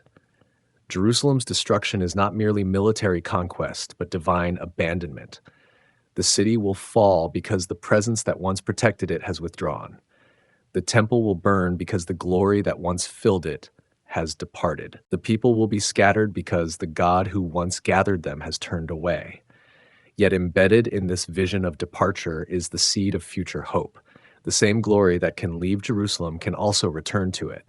The mobile throne that carries divine presence away can someday carry it back. The God who judges in righteousness may also restore in mercy when his people are ready to receive him properly. The departure of glory marks the end of one chapter in the relationship between God and his people, but it also opens the possibility for a new chapter, one in which divine presence might dwell among them in ways they have never experienced before. The empty temple mourns the glory that has departed, but it also waits for the glory that may yet return. The judgment on the city, destruction foretold. The vision of departing glory fades, leaving Ezekiel alone with the weight of divine revelation. The prophet sits in his house in Babylon, surrounded by the elders who have witnessed his supernatural transport to Jerusalem. Their faces reflect confusion and fear as they process what they have observed. Their former priest caught up in prophetic ecstasy, his body present, but his spirit clearly elsewhere. Now comes the hardest part of prophetic ministry. Ezekiel must translate divine vision into human language, must find words to convey the indescribable reality of God's judgment on the holy city. The images burn in his memory. The departing cherubim, the empty throne room, the glory of the Lord withdrawing from its ancient dwelling place. The word of the Lord comes to Ezekiel with crystalline clarity. Jerusalem's destruction will be complete and terrible, executed through three primary instruments of divine wrath. Sword, famine, and pestilence will ravage the city until its population is decimated and its proud walls lie in ruins. The sword represents military conquest, the gleaming bronze weapons of Babylonian soldiers who will breach Jerusalem's defenses.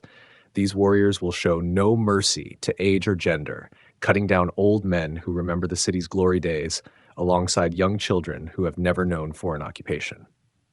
The streets will run red with blood as the defenders fall before superior forces. But the sword alone will not accomplish Jerusalem's destruction. Famine will precede the final assault, weakening the city's defenders through slow starvation. The siege that Ezekiel has acted out beside the Shebar River will create conditions of desperate hunger within Jerusalem's walls. Mothers will fight their neighbors for scraps of bread. Fathers will watch their children waste away from malnutrition. The famine will force Jerusalem's inhabitants to make choices that violate their deepest religious convictions. They will eat unclean animals, drink polluted water, consume anything that might sustain life for another day. The dietary laws that have defined Jewish identity for centuries will crumble under the pressure of survival necessity. Cannibalism will emerge as the ultimate horror of siege conditions. Parents will be driven to consume their own children, while children will feed on the flesh of their parents. The bonds that hold families together will snap under pressure that exceeds human endurance. The city that once hosted joyful wedding feasts, will witness scenes of unspeakable desperation. Pestilence will complete the trinity of destruction, spreading disease through the weakened population. The bodies that pile up in Jerusalem's streets will become breeding grounds for plague that spreads faster than burial details can work. Disease will accomplish what sword and famine began, carrying off survivors who managed to avoid the other instruments of judgment. The mathematical precision of divine judgment emerges as God explains the proportions of destruction that await Jerusalem. 1/3 of the population will die from famine and pestilence within the city walls. Another third will fall by the sword during the siege and final assault. The remaining third will be scattered among the nations. But even these survivors will face pursuit by divine wrath. These fractions reveal the comprehensive nature of judgment that leaves no room for escape through human planning or effort. The destruction will be so complete that Jerusalem's suffering will become a cautionary tale among surrounding nations. Visitors will point to the ruined city as evidence of what happens when people reject their covenant calling. The timing of this judgment has been determined by divine patience that has reached its limits. For generations, God has sent prophets to warn Jerusalem about the consequences of persistent rebellion. Jeremiah currently walks the city's streets, pleading with kings and commoners to repent before disaster strikes. But the warnings fall on deaf ears, hardened by prosperity and pride. The catalog of Jerusalem's sins reveals why such severe judgment has become necessary. The city is filled with violence, its rulers corrupt, its judges taking bribes, its priests teaching false doctrine. Innocent blood has been shed in the streets while the guilty go unpunished. The poor are oppressed while the wealthy feast in luxury. Sexual immorality has become commonplace, with shrine prostitution conducted in the shadow of the temple itself. Marriages are broken by adultery that faces no social consequences. Children are sacrificed to foreign gods in the valley of Hinnom, their screams mixing with the smoke that rises from Molech's fires. The economic system has become a mechanism for exploitation rather than mutual support. Merchants use false weights and measures, charging the poor excessive prices for basic necessities. Landlords evict widows from their homes, while moneylenders charge interest rates that trap families in permanent debt. Religious corruption permeates every aspect of worship. The priests offer sacrifices while their hearts serve other gods. The prophets speak smooth words that tickle ears while avoiding hard truths that might produce repentance. The temple services continue with empty ritual while the spiritual heart of the nation rots away. Political leadership has abandoned any pretense of serving divine purposes. Kings make alliances with pagan nations, adopting their customs and worshiping their gods. Military commanders rely on foreign mercenaries rather than trusting in divine protection. Diplomatic marriages bring foreign wives who establish shrines to their native deities. The social fabric has torn apart under the weight of systematic injustice. Neighbors no longer trust each other. Families split along lines of competing loyalties. Communities fragment into hostile factions. The unity that once made Israel strong has dissolved into chaos that makes the nation vulnerable to external enemies. Divine patience has a breaking point, and Jerusalem has pushed beyond it. The warnings given through earlier prophets have been ignored. The opportunities for repentance have been squandered. The time for mercy has passed. Justice demands satisfaction for centuries of accumulated rebellion. The destruction will serve multiple purposes in divine economy. It will punish the guilty for their persistent rebellion against covenant obligations. It will vindicate divine holiness that has been mocked by systematic idolatry. It will remove the corrupted leadership that has led the people astray. But judgment also serves redemptive purposes that extend beyond punishment. The destruction of Jerusalem will shatter the illusions that have prevented genuine repentance. When the temple burns and the city falls, the people will be forced to confront the reality of their spiritual condition without the buffers that have protected them from truth. The scattering of survivors among the nations will accomplish what centuries of preaching could not achieve. Living as exiles in foreign lands, surrounded by alien customs and languages, the remnant will rediscover the value of their covenant heritage. Separation from the promised land will teach them to appreciate what they took for granted while living there. The judgment will also serve as testimony to watching nations about the reality of divine justice. When Jerusalem falls exactly as the prophets predicted, surrounding peoples will be forced to acknowledge that Israel's God is not merely a local deity, but the ruler of all nations. The destruction will become evangelism to the pagan world. The three instruments of judgment, sword, famine, and pestilence, represent divine sovereignty over every aspect of human existence. Military might cannot protect against God's wrath. Abundant harvests cannot prevent divinely decreed famine. Medical knowledge cannot cure diseases sent from heaven. The judgment will demonstrate that no human institution can stand against divine purpose. Yet, even in the midst of these terrible pronouncements, hints of future hope emerge.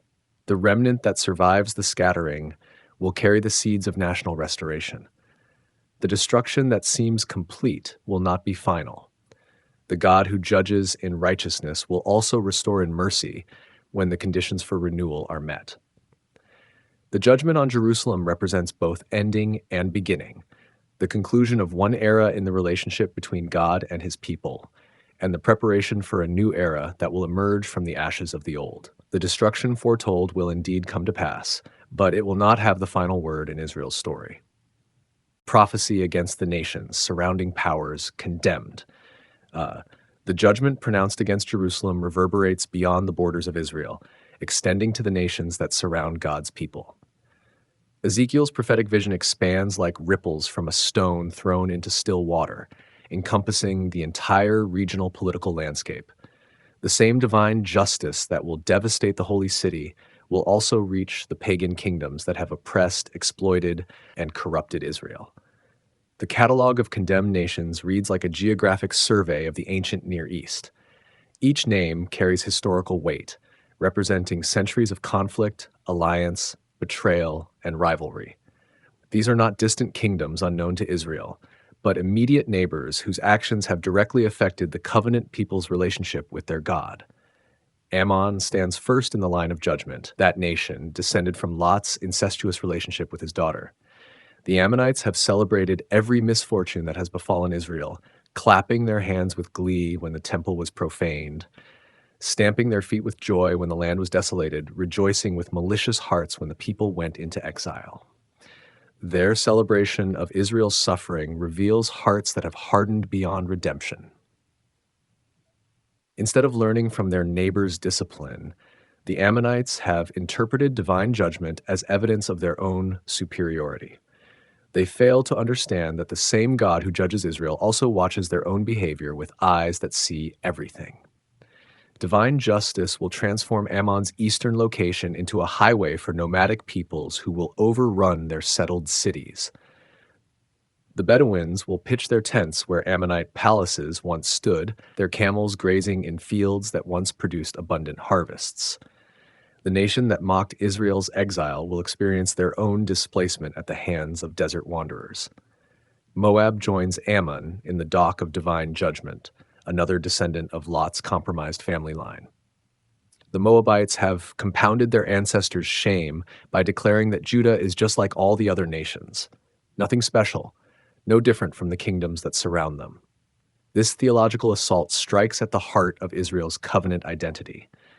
The Moabite denial of Israel's unique relationship with God represents more than political rhetoric. It constitutes spiritual blindness that refuses to acknowledge divine election. By reducing God's chosen people to the level of ordinary nations, Moab reveals their inability to discern the sacred from the secular, the holy from the common. Divine response will strip away Moab's own sense of national superiority. Their mountain fortresses will crumble, their proud cities will fall to invading armies, their people will learn the meaning of displacement and defeat. The nation that denied Israel's uniqueness will discover their own vulnerability before the God who judges all peoples. Edom faces particularly severe judgment because their sin carries the weight of family betrayal. These descendants of Esau should have remembered their kinship with the children of Jacob, should have shown mercy to their relatives in times of distress. Instead, they took vengeance with malicious hearts, pursuing ancient grudges with relentless hatred. The Edomites stood by and watched when Jerusalem fell, offering no help to their kinsmen in their hour of greatest need. Worse than mere indifference, they actively participated in the city's destruction, cutting off escape routes for fleeing refugees, handing over survivors to their enemies. Their betrayal stings with the particular pain that comes from family treachery. Divine justice will pursue Edom with the same relentless hatred they showed toward their brothers. The rocky strongholds that made them feel secure will become tombs for their warriors. The trade routes that brought them wealth will carry armies bent on their destruction. The nation that showed no mercy will receive none in return. Philistia receives condemnation for their persistent hostility toward God's people, carried out with hearts full of ancient revenge. These coastal peoples have nursed their grievances across generations, passing down hatred like a family inheritance. Every conflict with Israel has been an opportunity to settle old scores rather than establish just relationships. The Philistine cities that have dominated the coastal plain for centuries will experience divine retribution that matches their own merciless treatment of others. The sea that brought them prosperity through trade will bring invaders to their shores. The fertile fields that supported their population will be trampled by foreign armies. The judgment against these nations serves multiple purposes in divine economy. It demonstrates that God's justice extends beyond the borders of Israel to encompass all peoples who abuse their power or oppress the vulnerable. The same moral standards that apply to the covenant people also govern the actions of pagan nations. These prophecies also vindicate divine sovereignty over international affairs. The rise and fall of kingdoms does not depend solely on military might or economic resources, but on moral factors that most political analysts ignore. Nations that practice injustice will eventually face consequences, regardless of their apparent strength or strategic advantages. The timing of judgment against surrounding nations coordinates with the destruction of Jerusalem to create a regional transformation that reshapes the entire political landscape. As Israel falls to Babylonian forces, their neighbors will also face conquest by the same imperial power. The judgment that seems to target God's people specifically will actually sweep across the entire region. This comprehensive judgment serves to isolate the remnant of Israel from the corrupting influences that have contributed to their spiritual downfall. The nations that have led God's people into idolatry and compromise will themselves be removed from positions where they can exercise such negative influence. The prophecies against the nations also prepare for future restoration by clearing away obstacles to renewed covenant faithfulness. When Israel eventually returns from exile, they will find a transformed regional environment where the sources of past temptation have been eliminated or significantly weakened. Divine justice reveals its impartial character through these international prophecies. The God of Israel does not show favoritism based on ethnic identity or religious affiliation. Moral behavior determines divine response, whether the actors are covenant people or pagan nations. This principle will later become central to prophetic understanding of universal divine kingdom. The catalog of condemned nations demonstrates the comprehensive scope of divine knowledge and concern. God sees and judges the actions of every people group, every political entity, every cultural community. No nation exists beyond the reach of divine justice or outside the sphere of moral accountability. The specific accusations against each nation reveal different forms of moral failure that provoke divine wrath. Pride, cruelty, betrayal, oppression, exploitation. These sins appear in various combinations among the condemned nations, showing that moral corruption takes many forms, but always produces the same ultimate result. The prophecies also serve as warnings to other nations who might be tempted to follow similar paths. The principles of divine justice revealed through these judgments apply universally, offering guidance for how nations should conduct themselves if they wish to avoid similar fates. The destruction promised to surrounding nations will create power vacuums that Babylon will fill, accomplishing God's purposes through Nebuchadnezzar's imperial ambitions. The human agents of divine judgment rarely understand that they serve higher purposes, but their actions fulfill prophetic pronouncements with precision that validates divine sovereignty over historical processes. Yet even in these harsh judgments against foreign nations, notes of eventual mercy emerge for those who survived the initial devastation. The door remains open for future inclusion in divine purposes, suggesting that judgment serves redemptive as well as punitive functions even for pagan peoples. The prophecies against the nations establish a pattern that will recur throughout biblical prophecy: the conviction that all peoples stand under divine moral law and will be held accountable for their actions. This universal accountability provides the foundation for later prophetic visions of international divine kingdom, where all nations serve the one true God. The regional scope of judgment also demonstrates that Israel's covenant relationship with God has implications for surrounding peoples. The moral influence of God's people, whether positive or negative, affects their neighbors in ways that carry consequences for everyone involved. Covenant blessing or curse radiates outward to impact entire geographic regions. The fall of these nations will serve as object lessons for future generations about the certainty of divine justice and the futility of opposing divine purposes.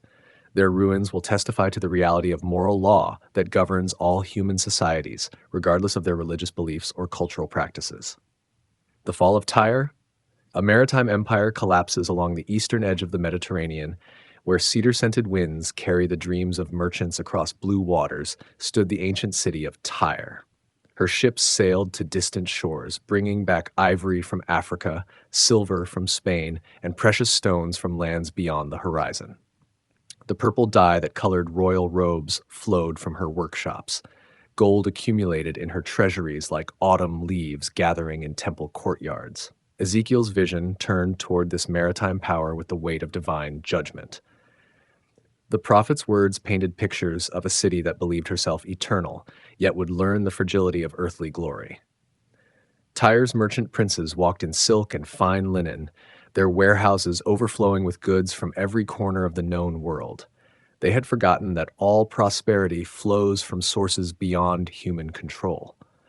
The oracle began with lamentation, as if mourning a death that had not yet occurred.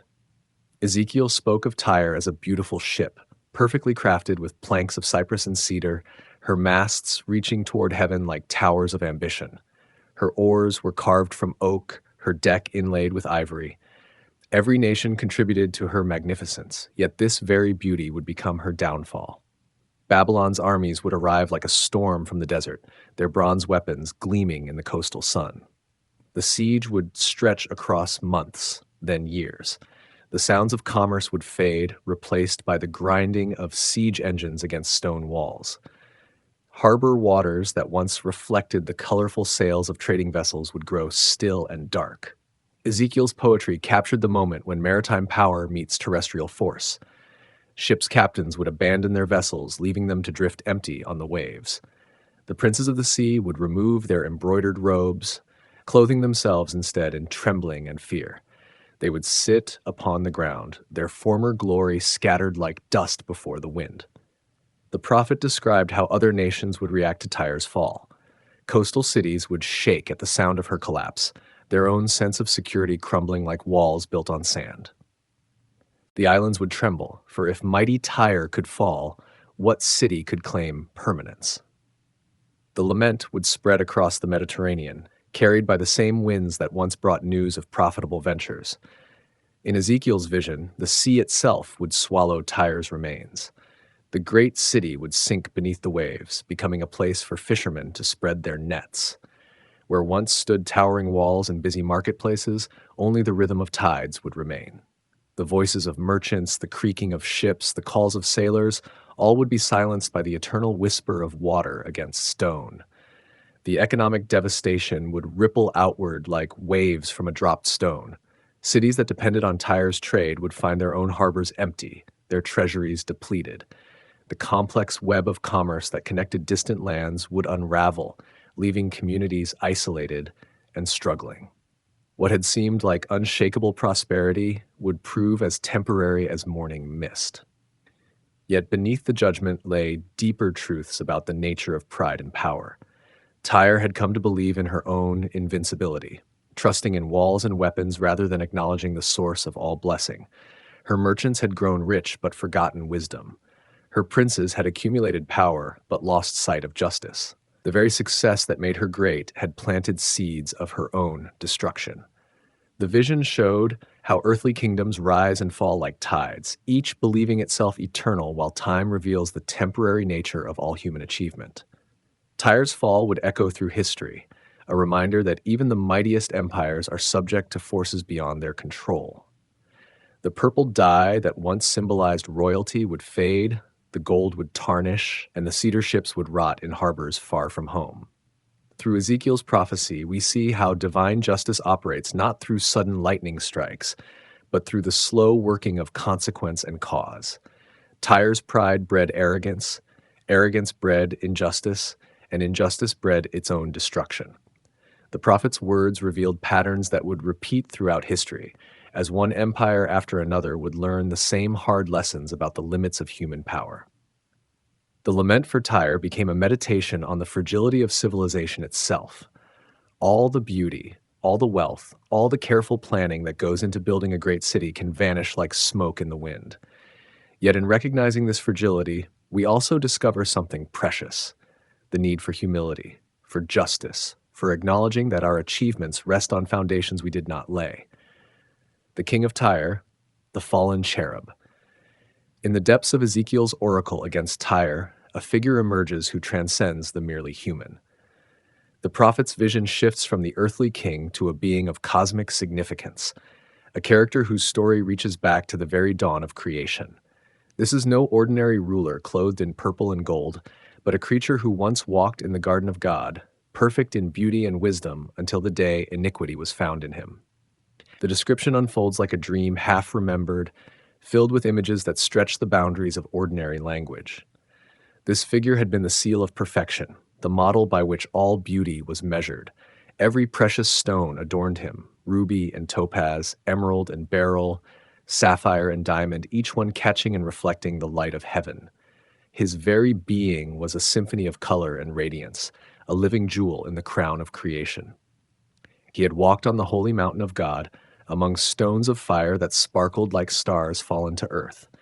His position was that of a guardian, a protector of sacred spaces, a being entrusted with responsibilities that reached to the very throne of the Almighty.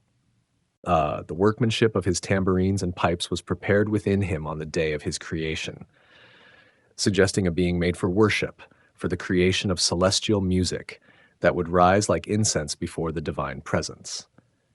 This was a creature who knew the inner chambers of heaven, who had access to mysteries hidden from ordinary minds. He possessed wisdom that surpassed human understanding, beauty that exceeded earthly comparison, and power that could reshape the very foundations of reality.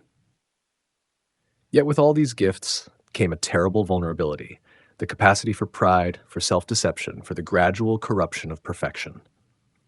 The transformation began subtly, like a single drop of poison in a clear stream. Pride crept into his heart, fed by the constant admiration of his own beauty. He began to believe that his splendor was self-generated, that his wisdom flowed from his own mind rather than from the source of all knowledge. The line between receiving glory and claiming it began to blur in his consciousness.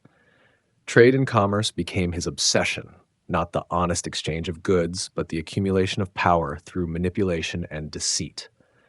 Violence filled his inner being, though it was a violence of the spirit rather than of the sword.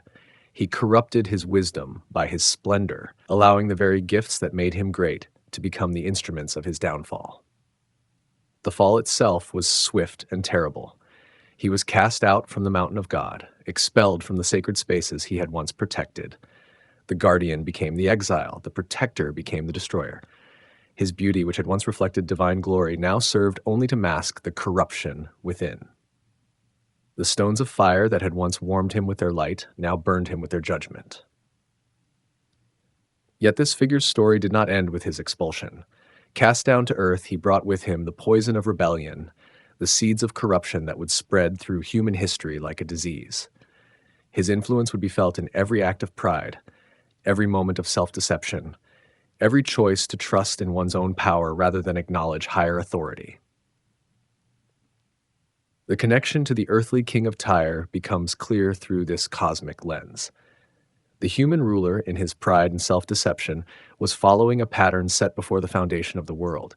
He was walking in the footsteps of the fallen cherub, repeating the same mistakes that had led to the first great rebellion.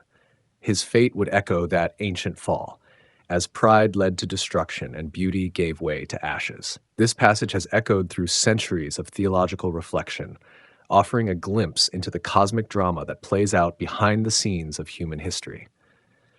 The fallen cherub represents the tragic possibility that even the most gifted, the most beautiful, the most privileged can choose the path of destruction.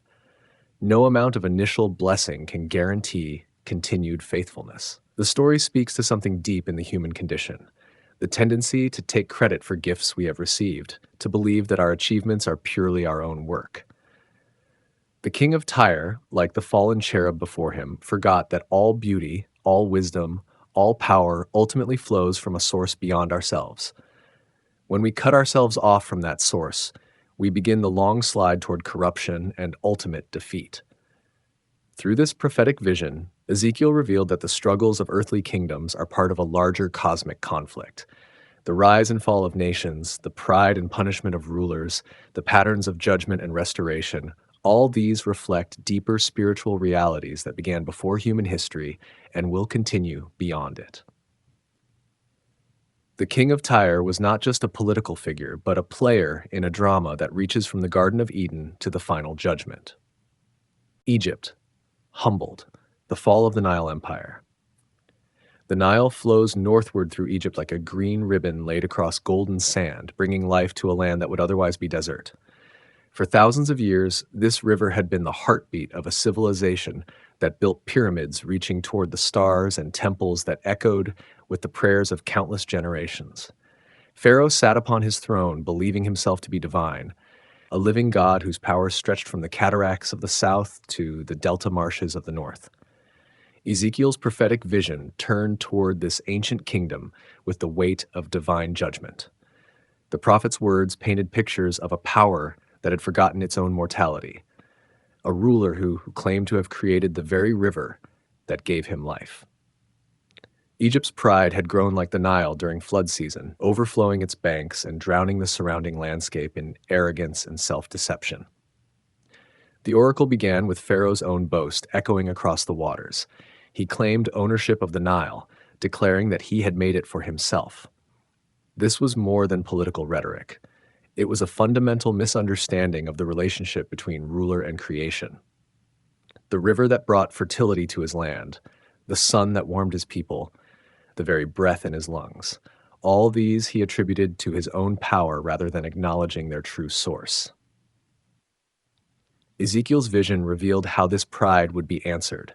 The great dragon that was Egypt would be pulled from his river with hooks, his scales torn, and his body left to die in the wilderness. The imagery was both political and cosmic, describing not just the fall of a nation, but the humbling of a worldview that placed human power at the center of existence. The prophet spoke of sword and famine coming to Egypt, of her people scattered among the nations like seeds blown by a harsh wind.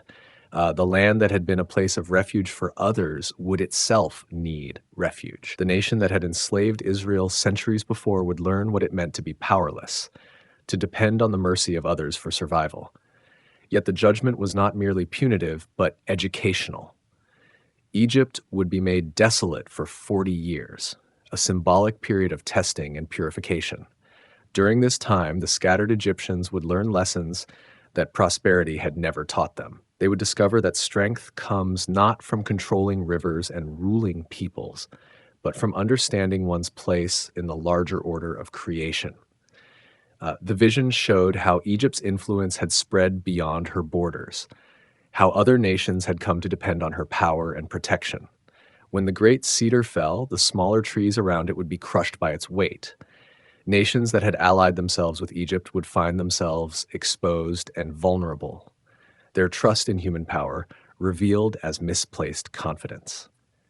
Ezekiel described the effect on surrounding peoples when news of Egypt's fall reached them. Kings would tremble on their thrones, realizing that if mighty Egypt could be brought low, no earthly power could claim permanence. The very foundations of international relations would shift, as nations learned to look beyond military might and economic prosperity for lasting security. The prophet's words revealed deeper truths about the nature of civilizations and their relationship to the divine.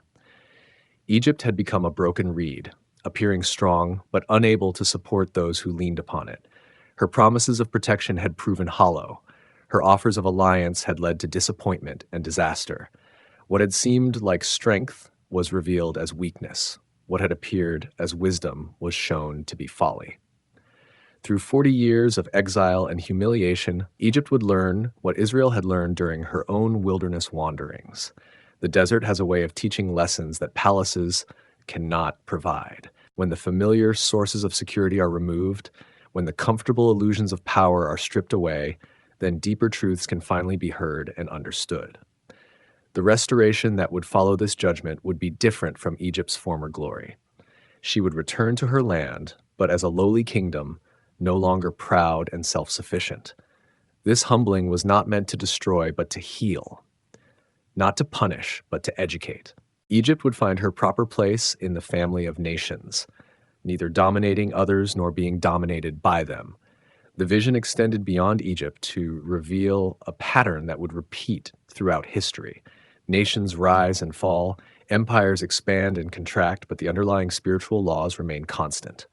Pride leads to fall, humility leads to restoration. Those who acknowledge their dependence on higher powers find stability, while those who trust only in their own strength discover the fragility of all human achievement.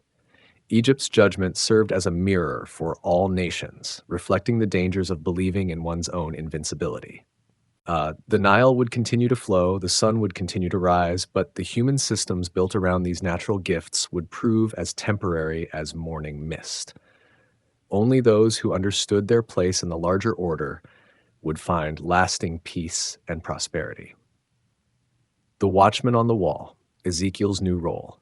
In the aftermath of Jerusalem's fall, as the dust of prophecy settled and the weight of fulfilled judgment pressed upon the hearts of the exiled, Ezekiel found himself called to a new kind of service. The role of the watchman emerged from the ancient practice of posting guards upon city walls, men whose eyes scanned the horizon for approaching danger, whose voices would cry out warnings to sleeping inhabitants. Now the prophet would become such a figure, but for spiritual rather than physical threats. The metaphor carried deep significance in the ancient world. A watchman's duty was sacred. Leaves depended upon his vigilance, his courage, his willingness to sound the alarm, even when others might prefer comfortable silence. He stood alone in the darkness, separated from the warm companionship of those he protected, his attention fixed upon distant movements that might signal approaching doom.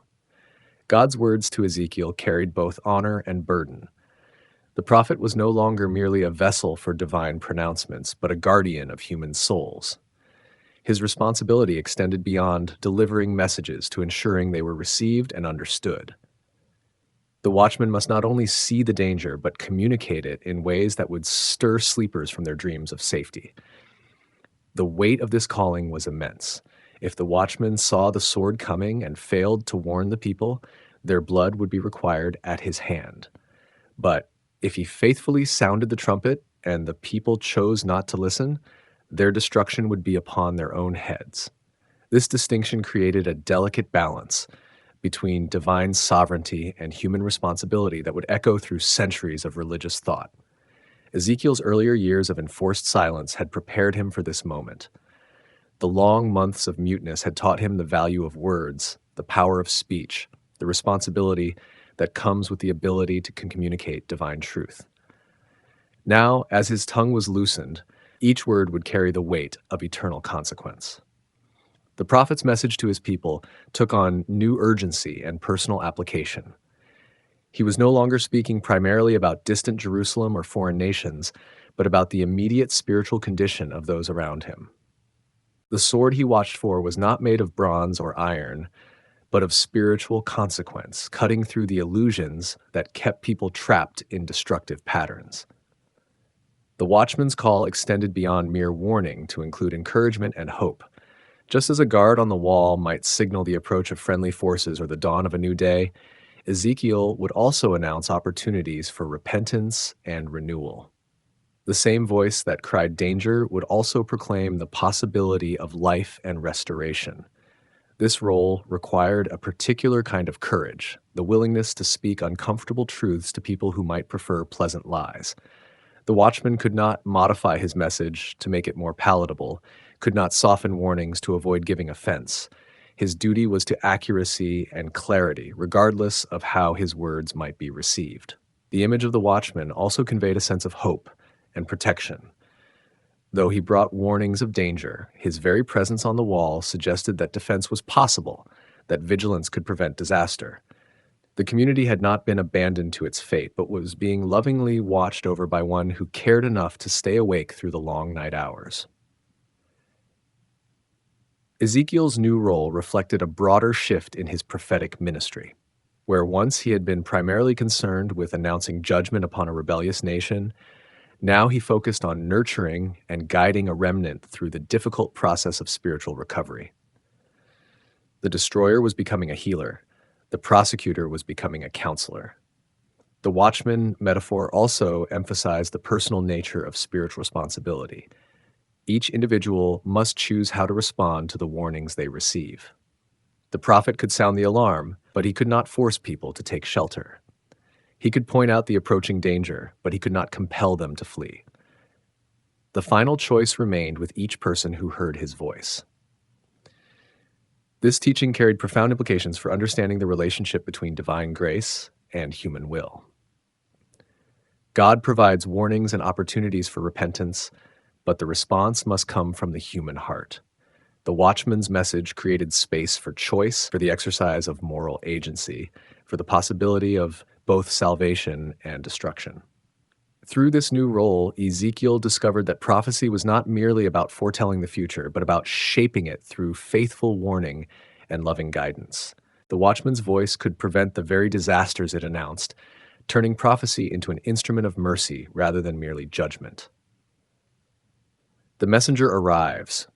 Jerusalem has fallen. The runner's feet had carried him across hundreds of miles of desert wasteland, through valleys where jackals howled and over hills where only thorns grew. His message was simple, but earth-shaking. Jerusalem had fallen. The city that had stood for centuries as the dwelling place of God's name, the temple that had been the heart of Jewish worship, the walls that had protected David's throne, all lay in ruins. When the messenger reached the community of exiles by the rivers of Babylon, his words fell like stones into still water, creating ripples of shock and grief that spread through every household. For years, Ezekiel had prophesied this moment, had acted it out in the streets, had warned and pleaded and proclaimed the coming judgment. Now his words had been proven true in the most terrible way possible. The news arrived on the 10th day of the 10th month, in the 12th year of the exile. The specificity of the date suggested its importance. This was a moment that would be remembered, marked on calendars, passed down through generations as a dividing line between what was and what would be. The old world had ended, and something new would have to begin. For Ezekiel, the messenger's arrival marked a profound personal transformation. The hand of the Lord had been upon him the evening before, preparing him for what was to come. His long period of enforced silence was finally ending. The voice that had been locked away would soon be freed to speak new words for a new era. The prophet's muteness had lasted for years, broken only when divine messages demanded expression. During this time, he had communicated primarily through actions, the strange performances that had made him a figure of wonder and concern among his neighbors. Now, as the reality of Jerusalem's fall sank in, the need for words would return with new urgency. The psychological impact on the exiled community was immense.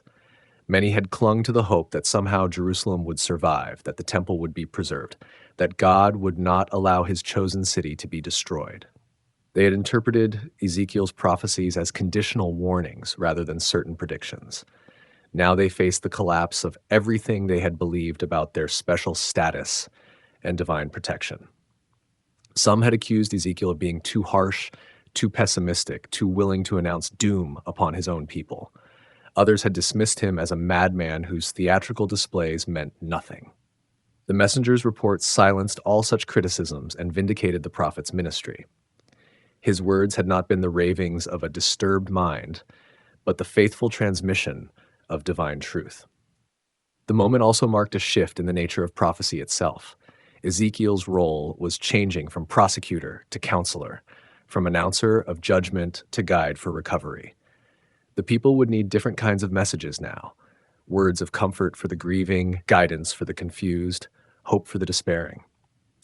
The prophet who had specialized in warnings would now need to learn the language of healing. The fall of Jerusalem raised profound theological questions that would occupy Jewish thought for generations. How could God allow his own house to be destroyed? What did it mean for the covenant people to be scattered among the nations? Was this the end of the special relationship between the divine and Israel, or was it perhaps a new beginning disguised as an ending? These questions could not be answered quickly or easily.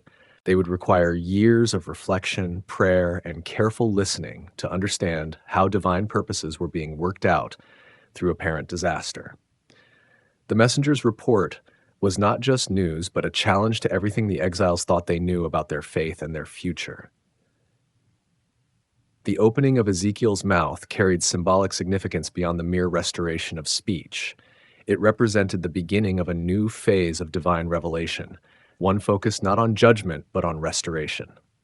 The voice that had been silenced would now speak words of hope, guidance, and promise. The prophet who had been a witness to destruction would become a herald of renewal. The timing of this change was not accidental. God's people needed to hear judgment pronounced and fulfilled before they could be ready to receive promises of restoration. The old patterns of thinking, the false securities, the proud assumptions, all these had to be thoroughly dismantled before something new could be built in their place. As word spread through the exile community, people began to look at Ezekiel with new eyes. The strange prophet who had seemed so extreme in his warnings was now revealed as a faithful servant who had been telling the truth all along. His credibility, established through painful vindication, would make his future messages of hope and restoration all the more powerful and believable. The shepherds condemned, failed leaders of Israel. In the rolling hills where sheep had grazed since the days of Abraham, the image of the shepherd carried deep meaning for Israel. A good shepherd knew each of his animals by name, led them to fresh pasture and clean water, protected them from wolves and lions, searched for the lost, and tended the wounded. This picture of loving care had shaped how God's people understood both divine love and human leadership. Ezekiel's prophecy turned this familiar image into a sharp blade of judgment against Israel's leaders. The shepherds who should have protected God's flock had instead exploited them. They had fed themselves while the sheep went hungry, clothed themselves in fine wool while the animals shivered in the cold. When the flock was threatened, these shepherds had fled to safety, leaving their charges to be scattered and devoured. The condemnation was specific and devastating. These leaders had ruled with force and cruelty, showing no compassion for the weak or concern for the wandering. They had not strengthened the diseased sheep or healed the sick. The injured had been left to suffer. The lost had been abandoned to their fate. Instead of gathering the scattered, they had driven them further away through their harshness and indifference. The consequences of this failed leadership rippled through the entire nation. Without proper guidance, the people had become scattered across the mountains, spread over the face of the earth with no one to search for them or care about their welfare. They had become food for wild beasts, prey for every predator that roamed the wilderness. The protective structure that should have kept them safe had collapsed, leaving them vulnerable and alone. Ezekiel's vision extended beyond the immediate historical situation to reveal deeper truths about the nature of authority and responsibility. Those who were given positions of leadership were not meant to use them for personal gain, but for the benefit of those they served. Power was a tool for protection and provision, not for exploitation and oppression. The prophet's words painted a picture of how these false shepherds had perverted their calling.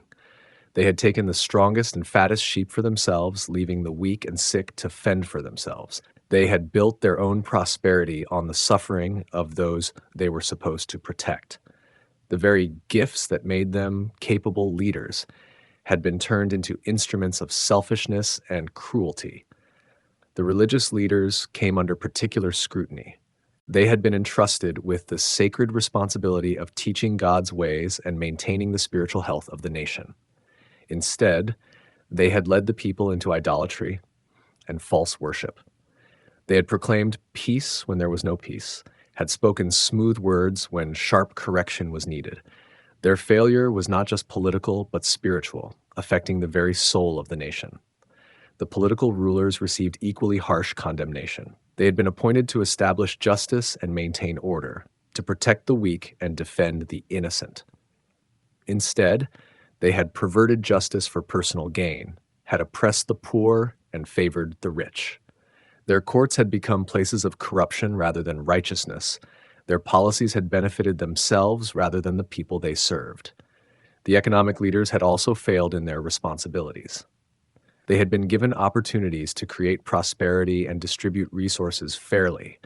Instead, they had concentrated wealth in their own hands, had exploited workers, and cheated customers. The systems that should have provided for everyone's needs had been twisted to serve the greed of a few. The military leaders had proven equally faithless. They had been entrusted with the defense of the nation, the protection of the innocent, the maintenance of security. Instead, they had used their power to intimidate and control, had failed to prepare for real threats while creating unnecessary conflicts. When genuine danger came, they had been unable to provide effective protection. The failure of these shepherds was not just a matter of incompetence, but of fundamental betrayal. They had been given sacred trusts and had violated them. They had been shown the pattern of good leadership and had deliberately chosen the opposite path. Their failure was willful and repeated, showing a hardness of heart that made restoration impossible. The imagery of scattered sheep conveyed both the tragedy of the situation and the hope for future restoration. Sheep that had been driven away could be gathered back, wounds could be healed, strength could be restored. But this would require different shepherds, leaders who understood that their role was service rather than domination, protection rather than exploitation. The condemnation of the shepherds served as a warning to all who would exercise authority in the future. Leadership was not a privilege to be enjoyed, but a responsibility to be discharged faithfully. Those who failed in this duty would face divine judgment, while those who served well would receive divine blessing.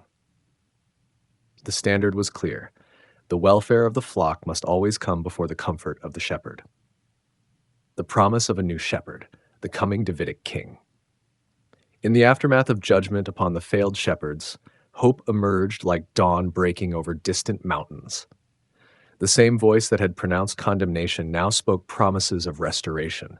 God would not leave his people scattered and defenseless forever. A new shepherd would come, one who would embody all the qualities that the previous leaders had lacked. This promised shepherd would be different from those who had gone before.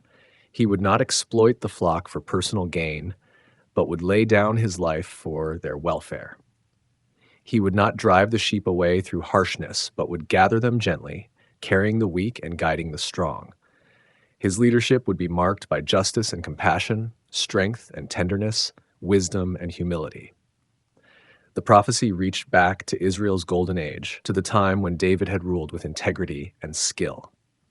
This future shepherd would be like David, but greater than David.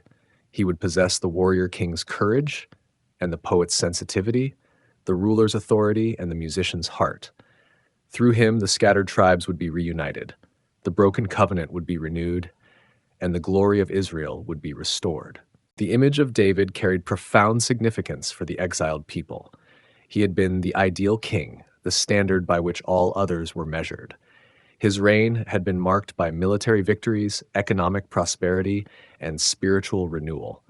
The temple had been planned during his time, the Psalms had flowed from his pen, and the kingdom had reached its greatest extent under his leadership. But this new David would surpass even those achievements. He would not merely restore Israel to her former glory, but would elevate her to heights never before imagined. His kingdom would not be limited by geographical boundaries or threatened by enemy armies. His reign would be eternal, his peace would be everlasting, and his justice would extend to all nations.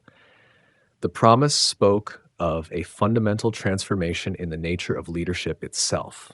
This shepherd would not rule from a distance, but would dwell among his people, sharing their joys and sorrows, their hopes and fears. He would know each member of his flock individually, understanding their needs and responding to their circumstances with perfect wisdom and unlimited love.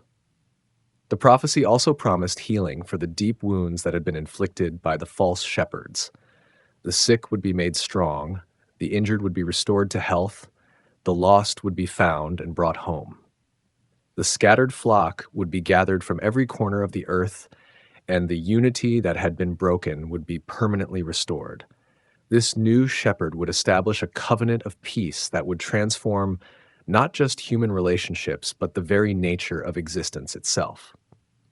Wild beasts would no longer threaten the flock, harmful elements would be removed from the land, and abundance would replace scarcity. The earth itself would yield its increase, and the people would dwell in safety and security. The promise extended beyond mere political restoration to encompass spiritual renewal. This shepherd would not only provide for physical needs, but would nourish souls, not only protect from external dangers, but would heal internal wounds. His presence would bring the scattered people into a new relationship with their God, marked by intimacy and understanding rather than distance and fear. The description of this future leader carried messianic overtones that would resonate through centuries of Jewish and Christian thought. Here was a figure who would combine the roles of king, priest, and prophet, who would be both human and divine, who would bring together heaven and earth in a way that had never been seen before. The timing of this promise was significant. It came after the judgment had been pronounced and the consequences had been experienced. The people had learned through bitter experience the cost of following false shepherds. They were ready to appreciate the value of true leadership, ready to commit themselves to following one who would lead them in righteousness rather than exploitation. The promise also served as a call to faithfulness in the present. While they waited for the coming shepherd, the people were called to prepare themselves for his arrival. They were to learn the lessons that their suffering had taught them, to turn away from the patterns that had led to destruction, and to cultivate the qualities that would make them worthy of the restoration that was promised. The new shepherd would not come as a conqueror, imposing his will upon unwilling subjects, but as a loving leader, gathering those who longed for his guidance. His authority would be based not on force, but on love, not on fear, but on trust. Those who followed him would do so gladly, finding in his leadership the fulfillment of their deepest longings and the answer to their greatest needs. A new heart, the promise of spiritual renewal. Deep within the human chest, beneath the ribs that protect and the muscles that move, beats the heart that sustains life. In ancient understanding, this organ was more than just a pump for blood. It was the center of thought and feeling, the source of decision and desire, the core of what made each person unique. When Ezekiel spoke of a new heart, he was promising transformation at the deepest level of human existence. The prophet's words painted a picture of radical internal change. The heart of stone that had grown hard through years of rebellion and stubbornness would be replaced by a heart of flesh that could feel and respond. The mind that had been closed to divine truth would be open to receive wisdom. The spirit that had been dead to spiritual reality would be awakened to new life and understanding. This transformation would not be accomplished through human effort or willpower. The change would come from divine intervention, a supernatural work that would reach into the depths of human personality and remake it according to heaven's design. The same power that had created the universe would recreate the human heart, fashioning it into something capable of love, obedience, and fellowship with the divine. The promise addressed the fundamental problem that had plagued humanity since the beginning. The issue was not merely external, wrong actions, broken relationships, unjust systems, but internal. The heart itself was corrupt, the source from which all other problems flowed. Until this root cause was addressed, no lasting change would be possible. The imagery of stone and flesh conveyed the difference between death and life. A heart of stone could not grow, could not change, could not respond to love or guidance. It was fixed in its hardness, impervious to influence, incapable of genuine relationship. But a heart of flesh was alive, responsive, capable of growth and change, and intimate connection. The new spirit that would accompany this heart transplant would enable obedience that had previously been impossible.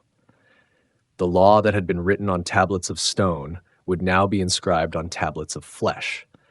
What had been external commands would become internal motivations. The struggle between desire and duty would be resolved through the alignment of human will with divine purpose. This spiritual renewal would affect every aspect of human experience.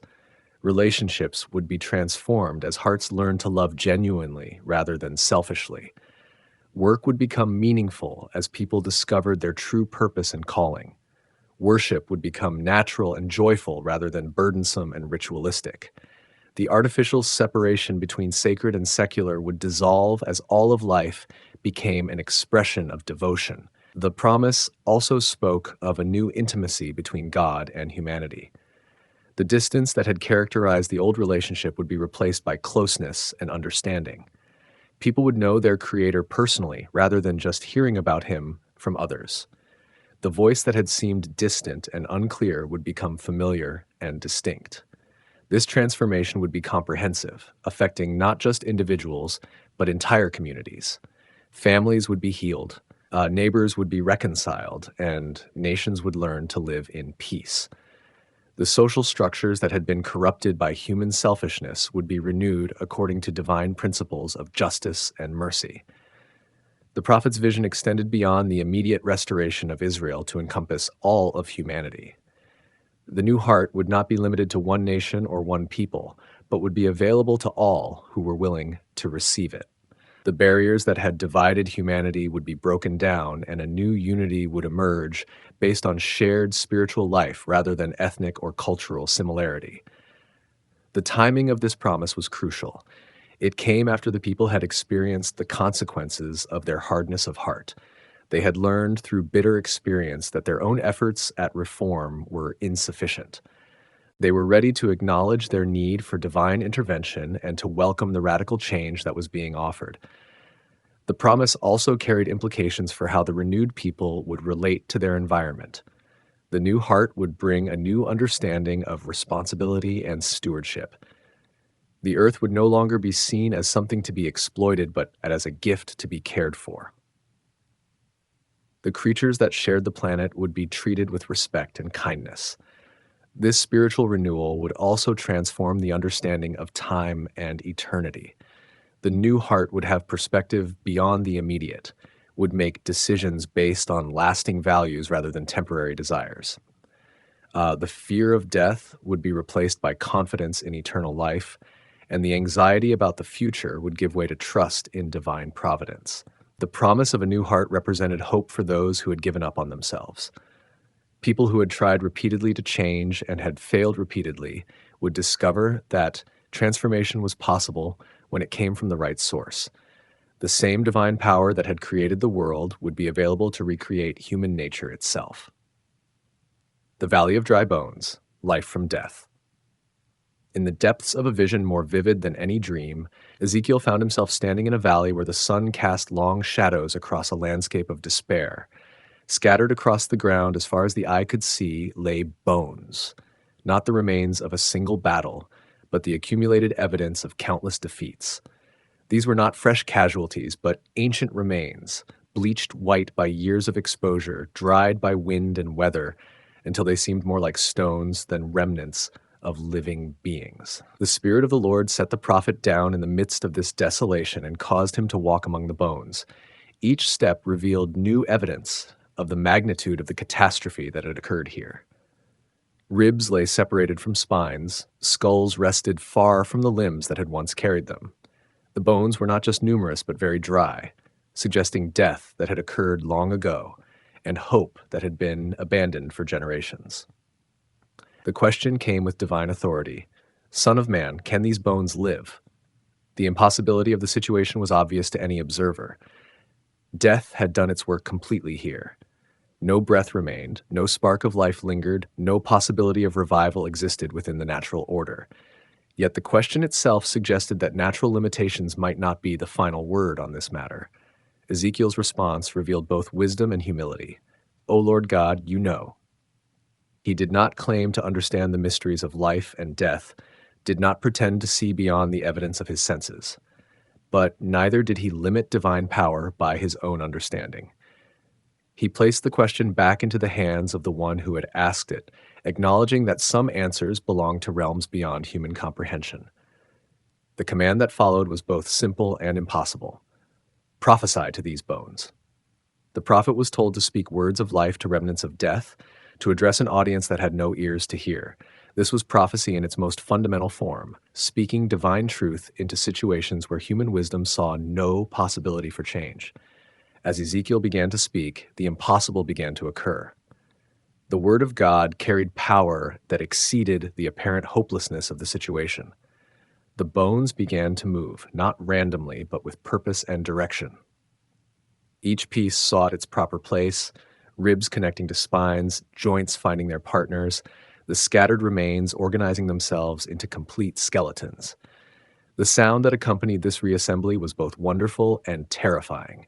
It was the noise of resurrection, of life returning to places where death had seemed permanent. The rattling and clicking of bones finding their places created a symphony of restoration that echoed across the valley like thunder announcing the approach of a storm. But the reconstruction was not complete with the joining of bones. Sinews appeared to bind the structures together, muscles formed to provide strength and movement, skin covered the bodies to give them form and protection. What had been scattered fragments became complete forms, ready for life but not yet living. The second command revealed the source of true life: prophesy to the breath. The Hebrew word for breath was the same as the word for spirit, suggesting that what was needed was not just biological function but spiritual vitality. The prophet was to call upon the four winds to bring breath into these bodies, to transform form into life. The response was immediate and dramatic. Breath entered the reconstructed bodies, and they came to life. Not just a few, but all of them, an exceedingly great army rising from what had been a graveyard of despair.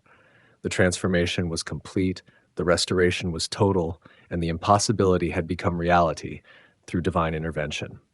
The vision's meaning was revealed through direct interpretation. These bones represented the whole house of Israel, scattered and seemingly beyond hope. The people had been saying that their bones were dry, their hope was lost, and they were completely cut off from any possibility of restoration.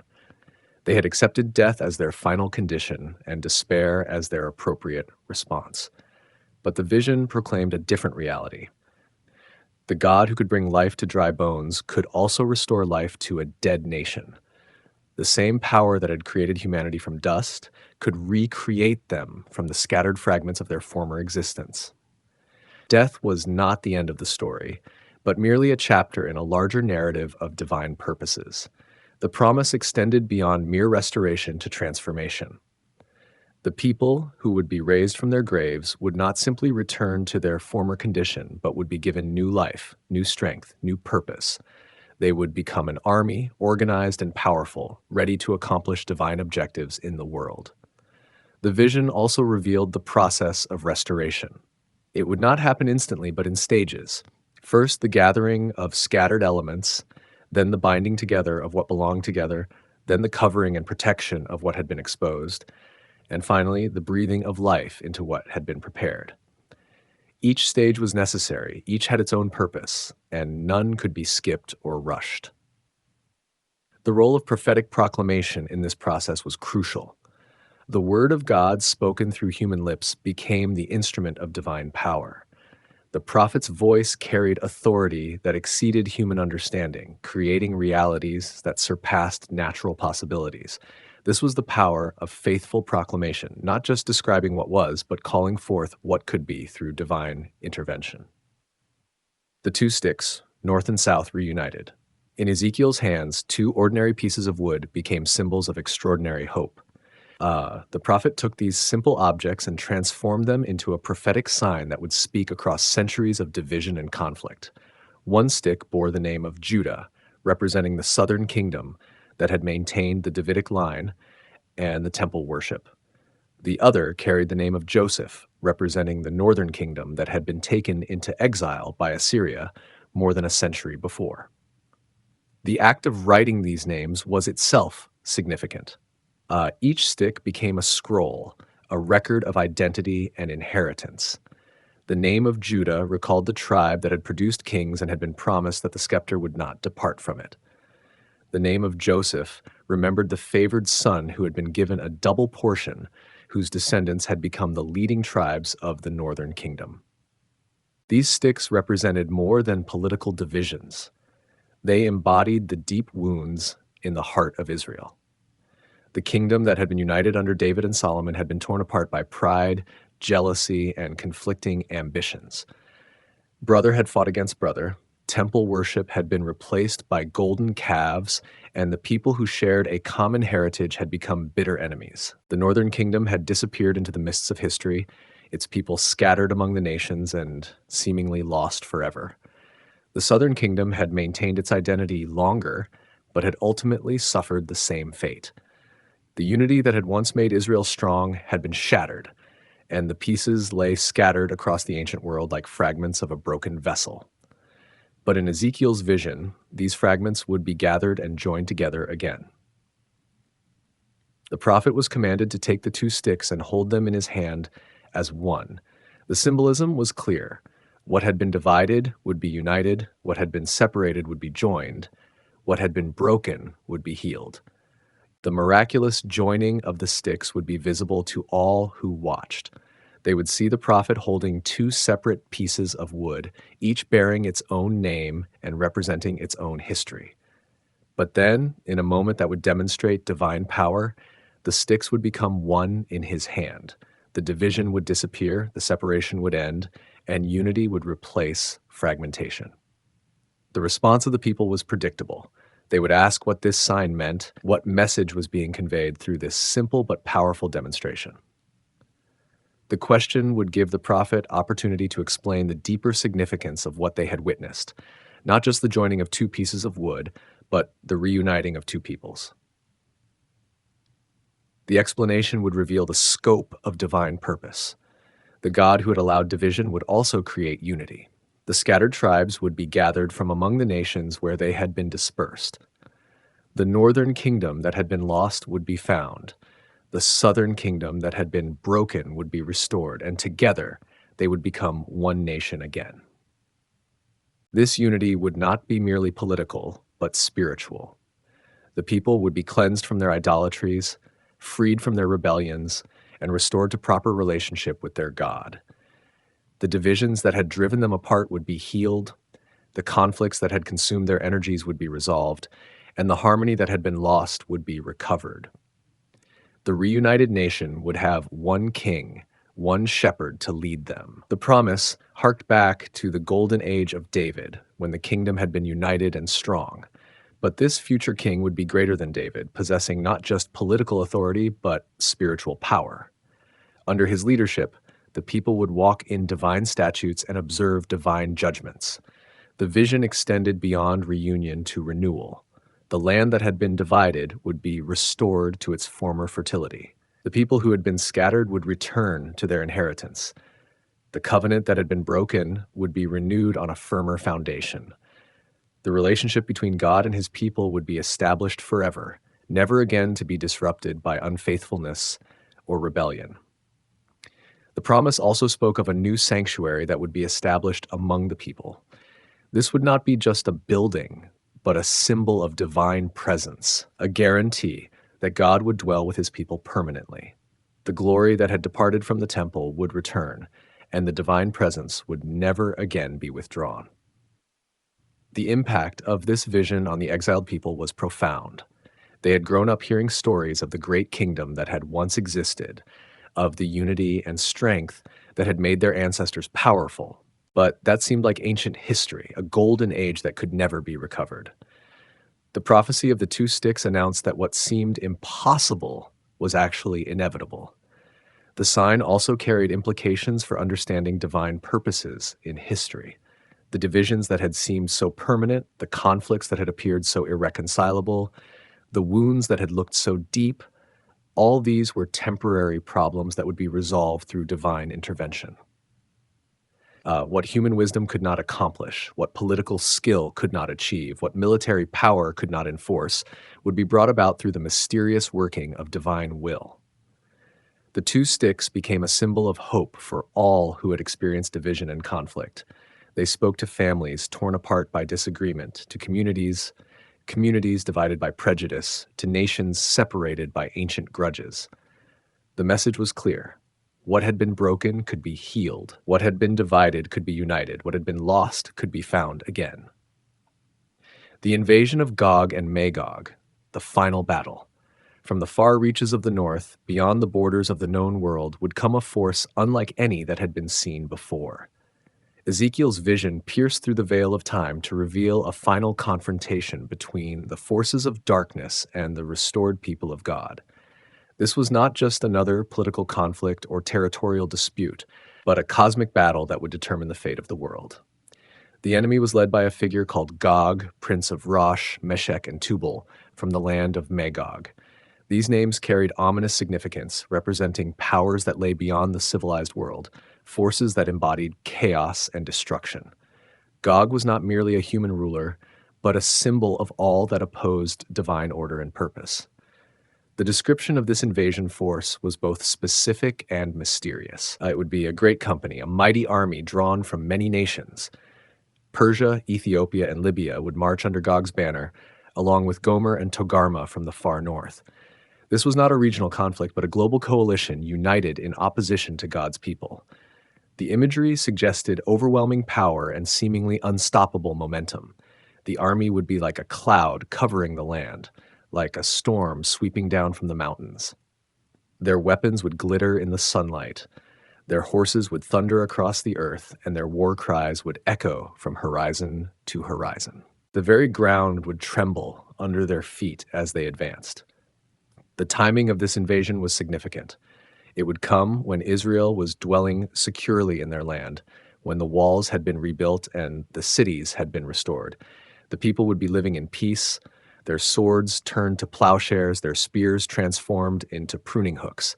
The attack would come when they were least prepared for war, most vulnerable to assault. The motivation for this invasion was both material and spiritual. Gog would come to take spoil and to carry away plunder, attracted by the prosperity of the restored nation.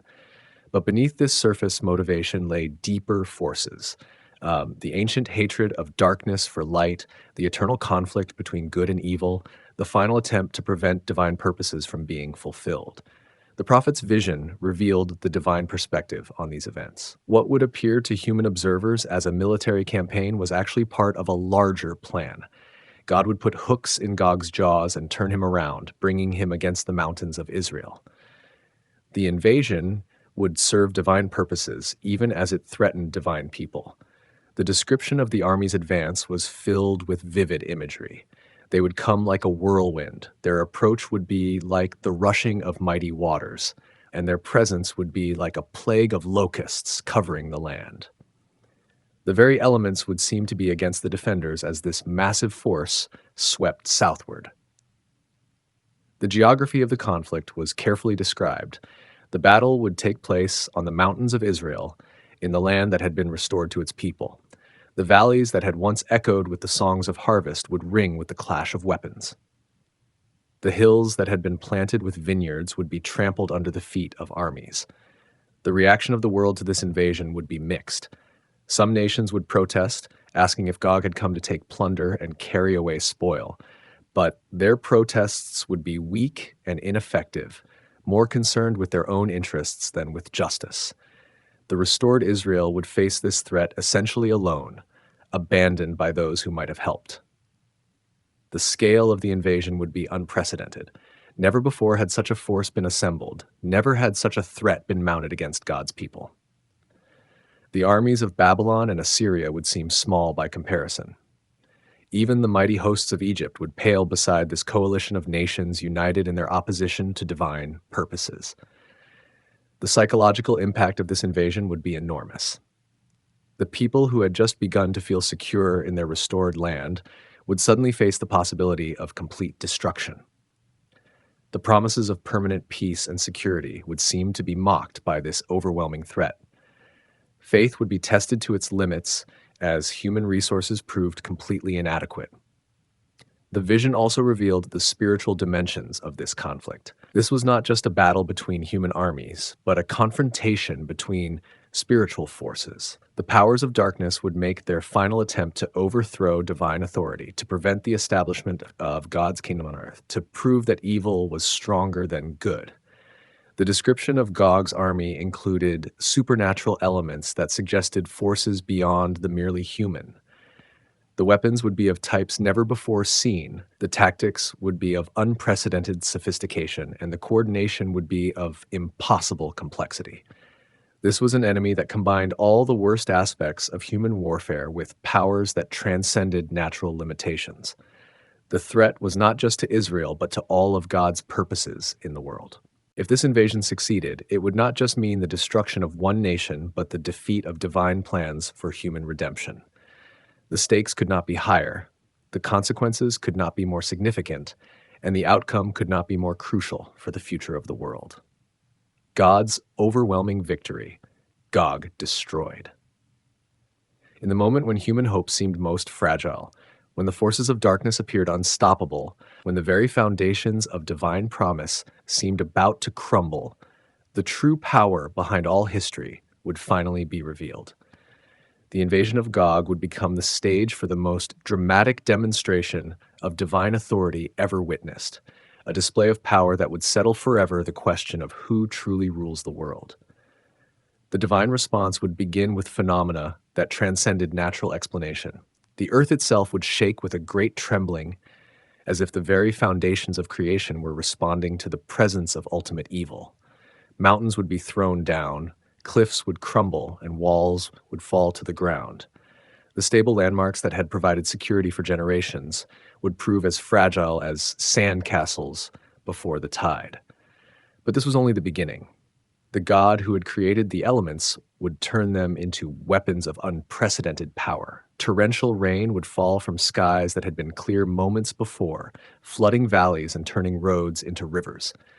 Hailstones of enormous size would crash down upon the invading army, each one carrying the force of divine judgment. Fire and brimstone would rain from heaven, reminiscent of the destruction of Sodom and Gomorrah, but on a scale that would dwarf that ancient judgment. The very air would become a weapon, carrying death to those who had come to bring death. What had seemed like an unstoppable force would be revealed as utterly powerless before the Creator of all things. The confusion among Gog's forces would be complete and catastrophic. The army that had marched in perfect coordination would turn upon itself in panic and terror. Brother would fight against brother, ally would become enemy, and the coalition that had seemed so formidable would destroy itself through internal conflict. The very unity that had made them strong would become the source of their weakness. The divine promise was clear and comprehensive. I will call for a sword against Gog throughout all my mountains. Every height in the land would become a place of judgment. Every valley would witness divine victory.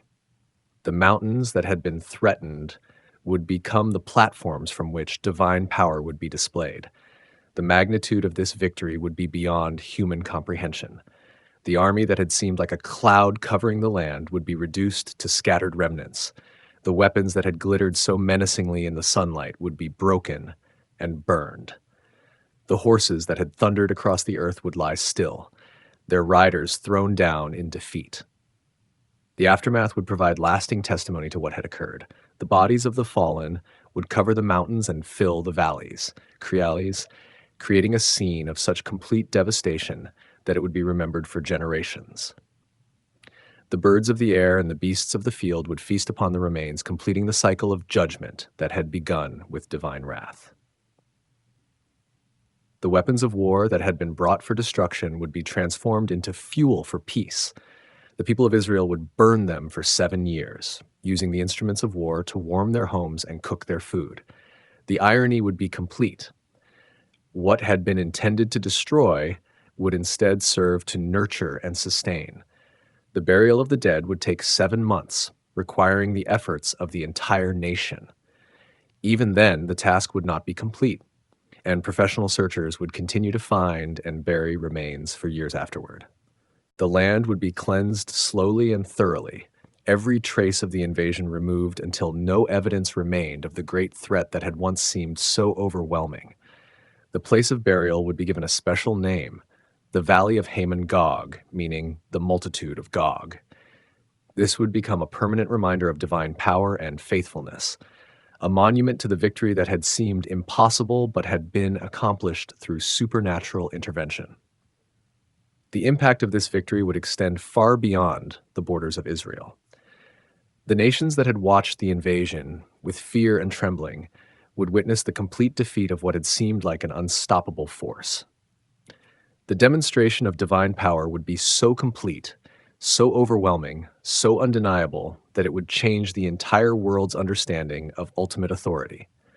The psychological effect would be as important as the military result. The people who had lived in fear of human power would discover that there was a power greater than any earthly force.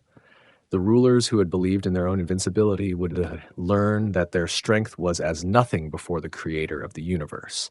The ideologies that had claimed ultimate truth would be revealed as empty philosophies with no power to save. The victory would also vindicate all of God's previous promises and prophecies. Those who had doubted divine faithfulness would be silenced. Those who had questioned divine power would be answered, and those who had abandoned hope would be restored. The pattern of divine action throughout history would be confirmed and sealed by this ultimate demonstration.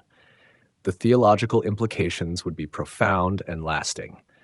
The victory over Gog would prove that evil, no matter how powerful it might appear, was ultimately limited and temporary. Good would triumph not through human effort, but through divine intervention. The cosmic conflict between light and darkness would be resolved decisively in favor of light. The spiritual lessons would be equally significant. The victory would demonstrate that divine people were never truly alone, never actually abandoned, never really defenseless.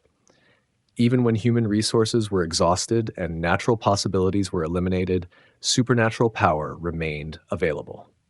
The promise of divine protection would be validated in the most dramatic way possible.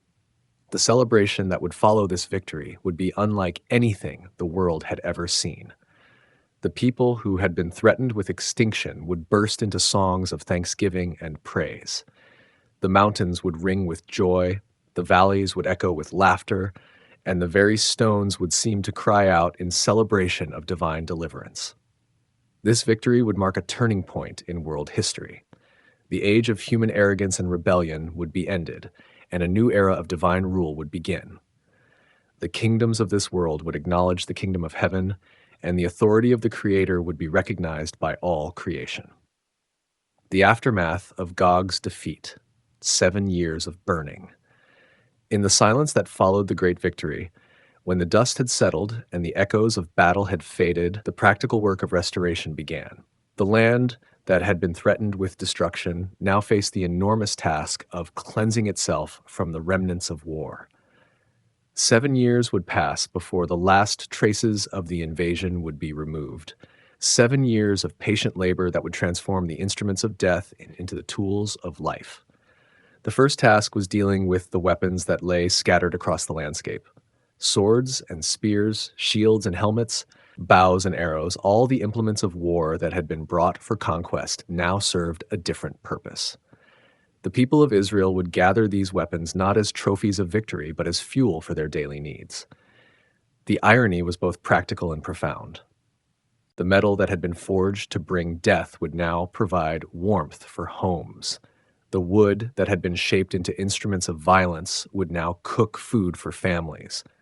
The resources that had been invested in destruction would be redirected towards sustenance and comfort. The 7-year period was long enough to meet the nation's fuel needs completely. No one would need to go into the forests to gather wood.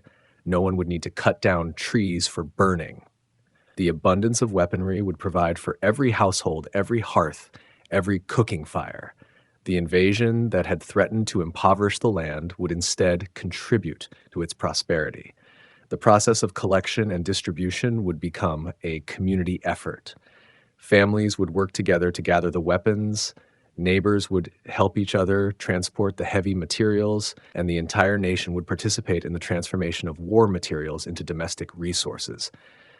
The work would strengthen social bonds and create shared memories of divine deliverance.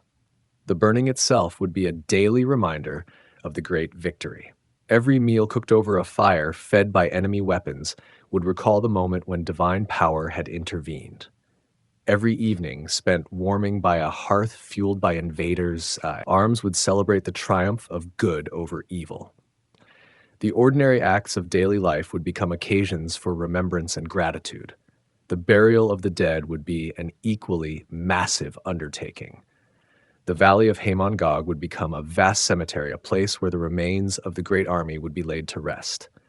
The work would take 7 months of intensive effort, with the entire nation participating in the grim but necessary task of restoring the land to purity.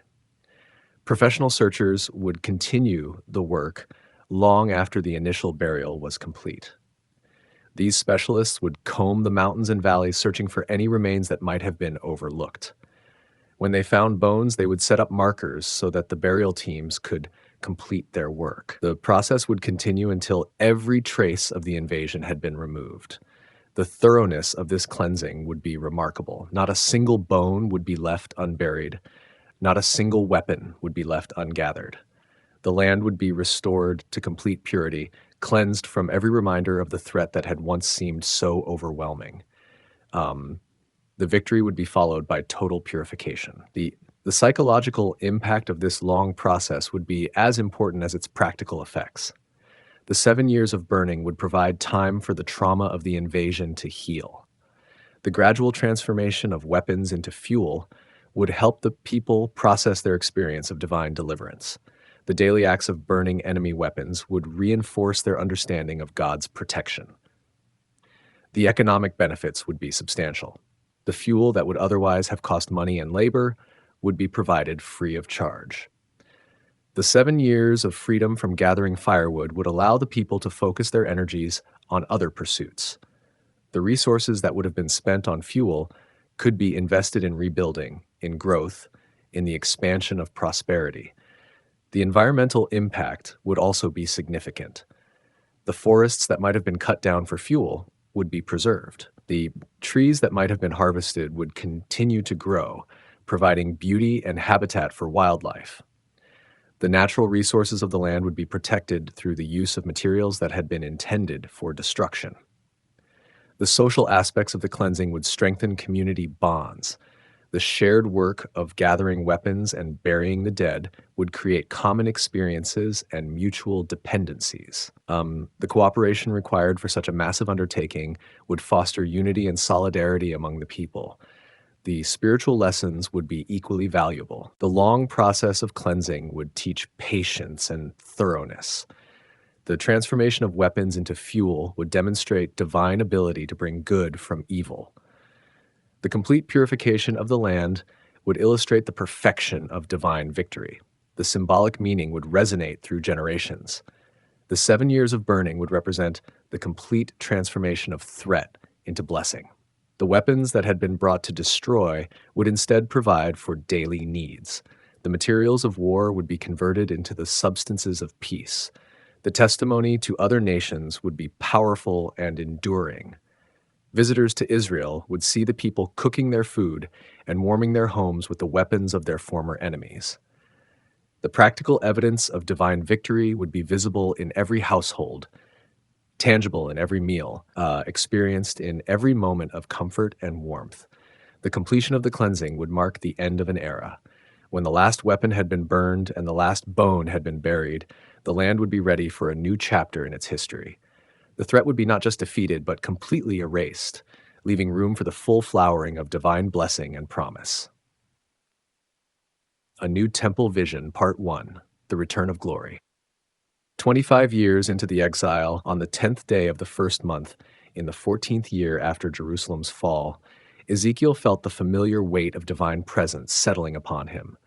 This was not the harsh touch of judgment that had marked his earlier visions, but something different, a gentle yet overwhelming sense of coming home.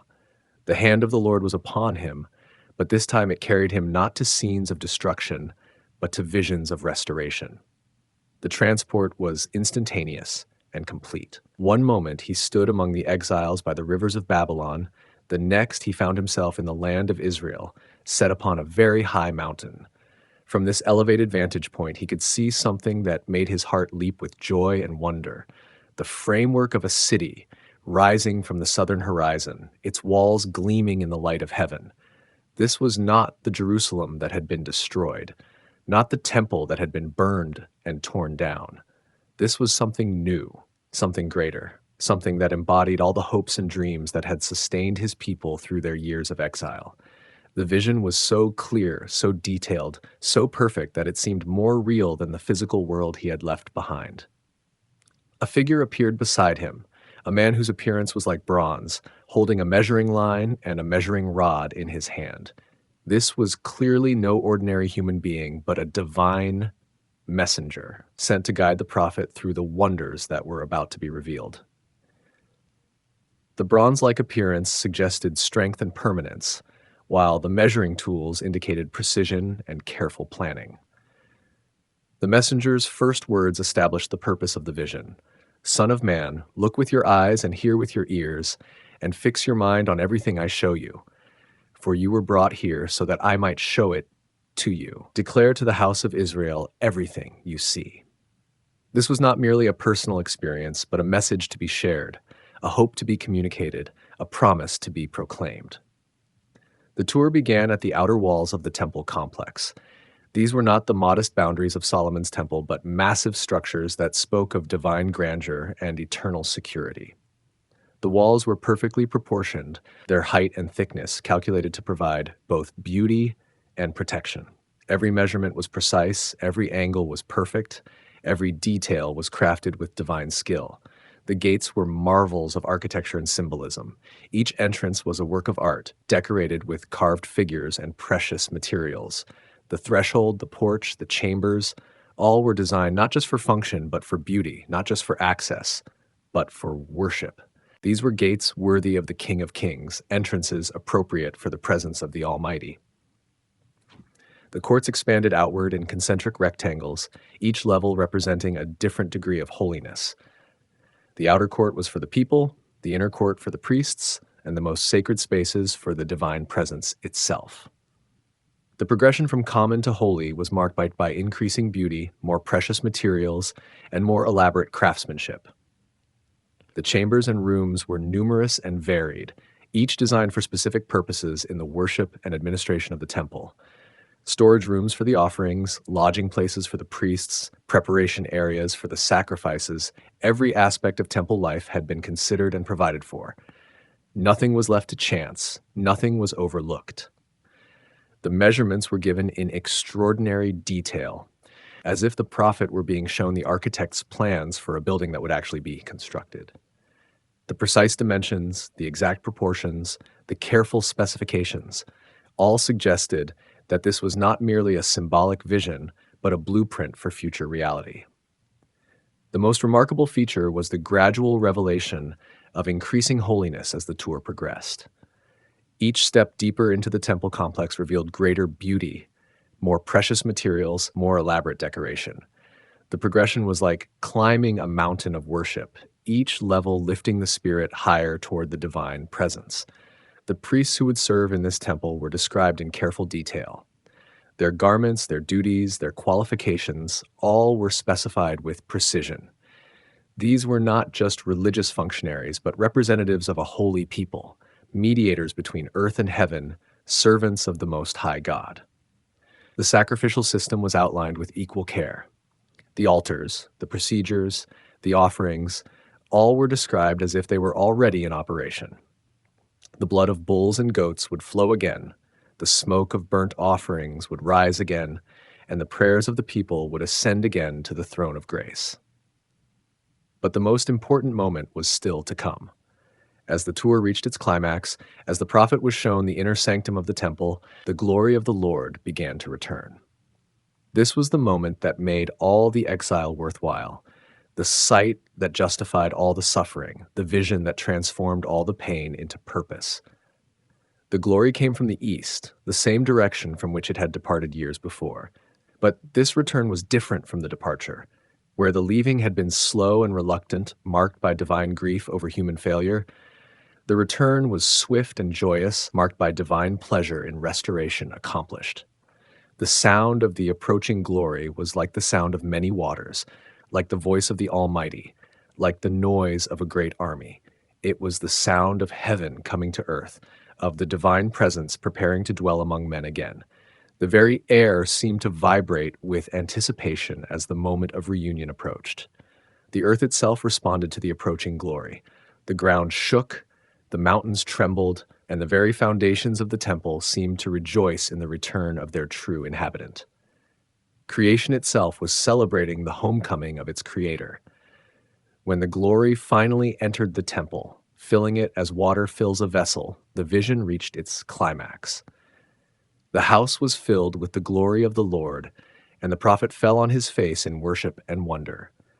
This was the moment that made all the waiting worthwhile, the sight that justified all the faith, the experience that transformed all the hope into reality. A New Temple Vision, Part 2, Sacred Geometry. The bronze guide's measuring rod moves with mathematical precision. Each dimension reveals deeper layers of meaning. The temple complex unfolds like a sacred equation where every number carries spiritual significance.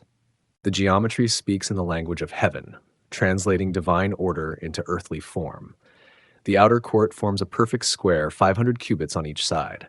The number speaks of completeness, of divine grace multiplied by human responsibility. Within this square, smaller rectangles organize the various chambers and passages. The pattern repeats at different scales, creating harmony through proportion. The inner court measures 100 cubits square. The reduction from the outer court follows divine mathematics, from 500 to 100, from the many to the few, from the general to the specific. The progression draws the worshiper inward toward increasing holiness. The altar sits at the precise center of the inner court. Its placement is not accidental, but calculated. From this point, all other measurements radiate outward. The altar becomes the geometric heart of the complex, the fixed point around which all worship revolves.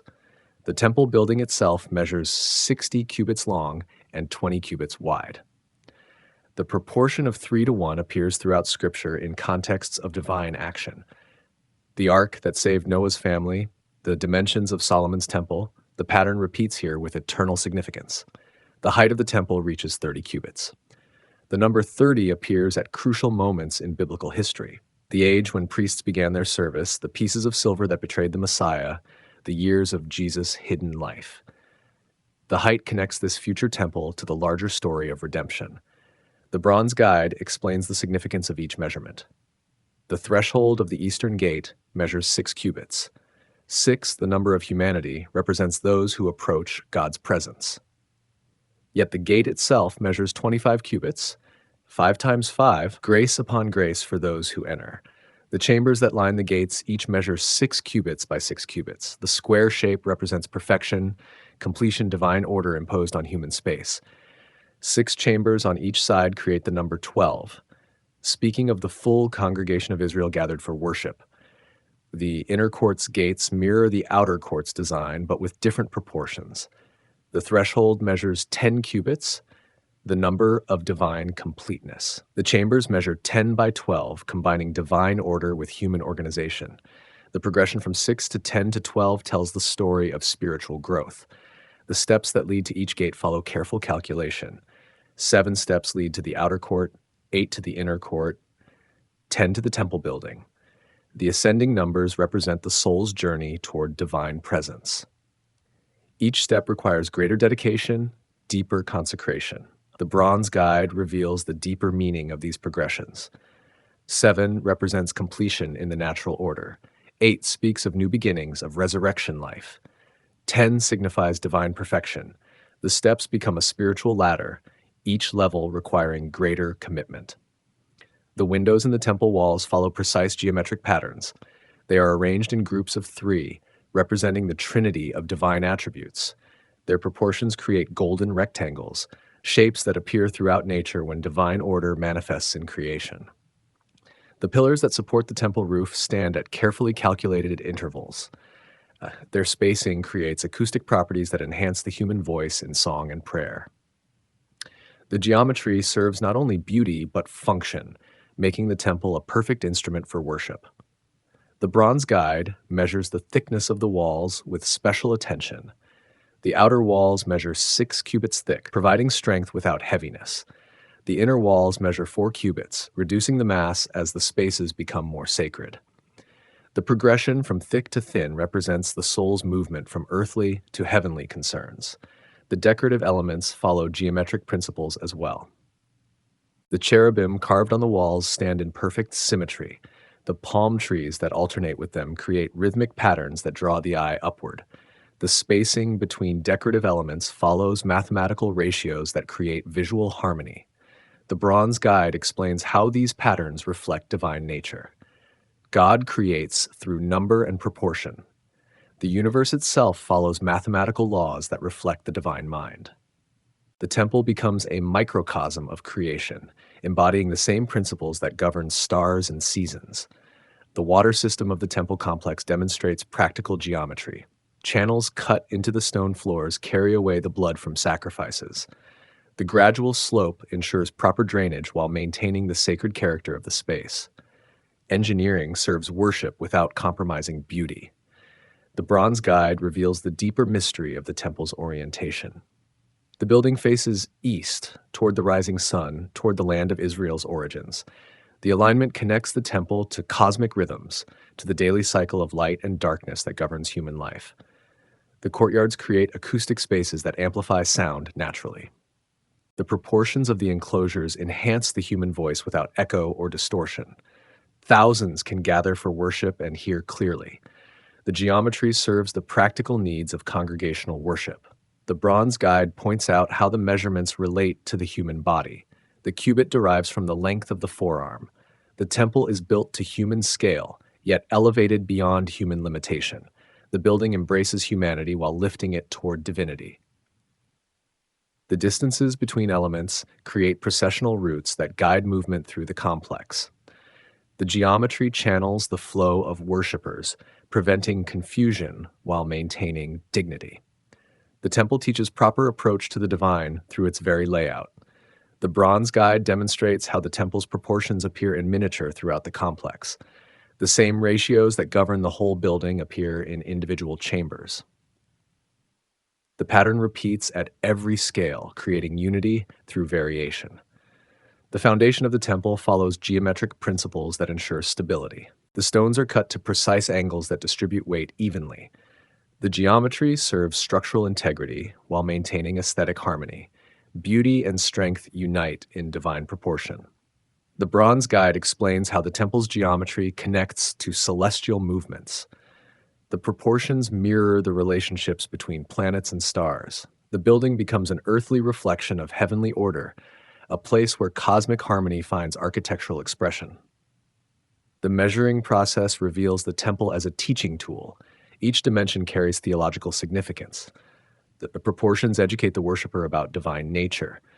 The geometry becomes a form of revelation, communicating truth through mathematical beauty. The bronze guide's rod finally rests as the last measurement is recorded.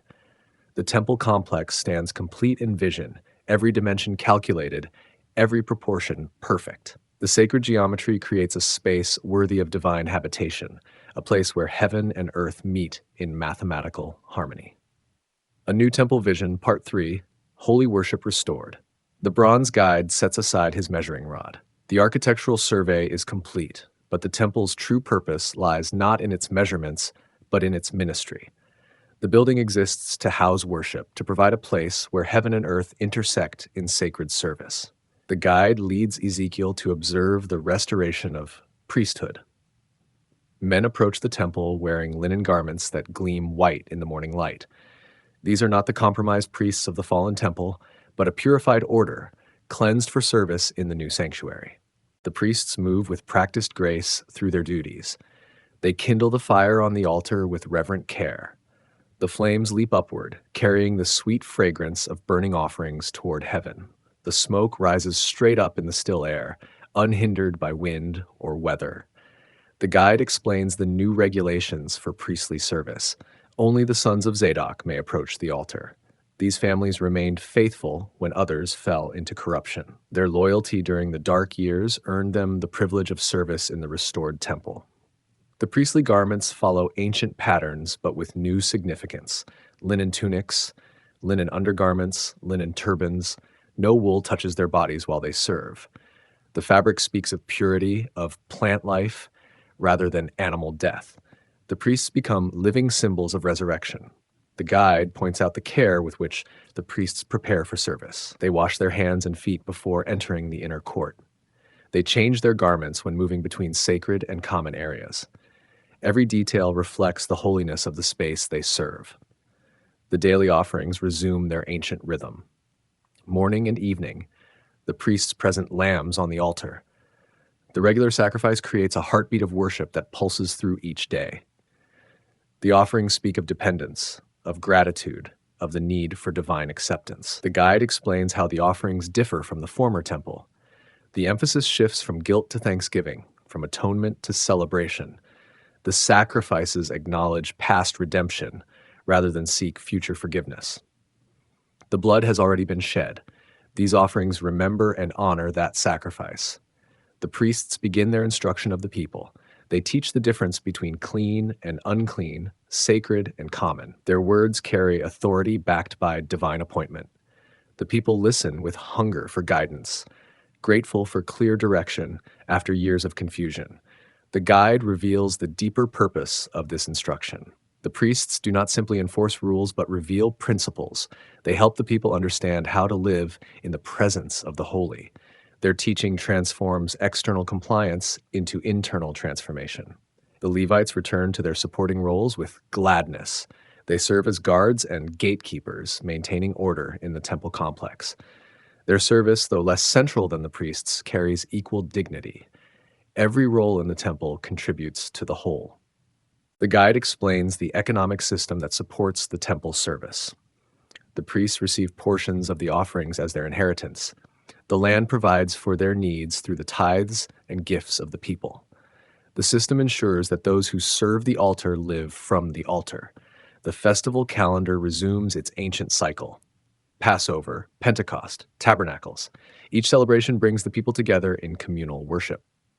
The festivals mark the seasons of spiritual life, creating rhythm and anticipation in the community's experience.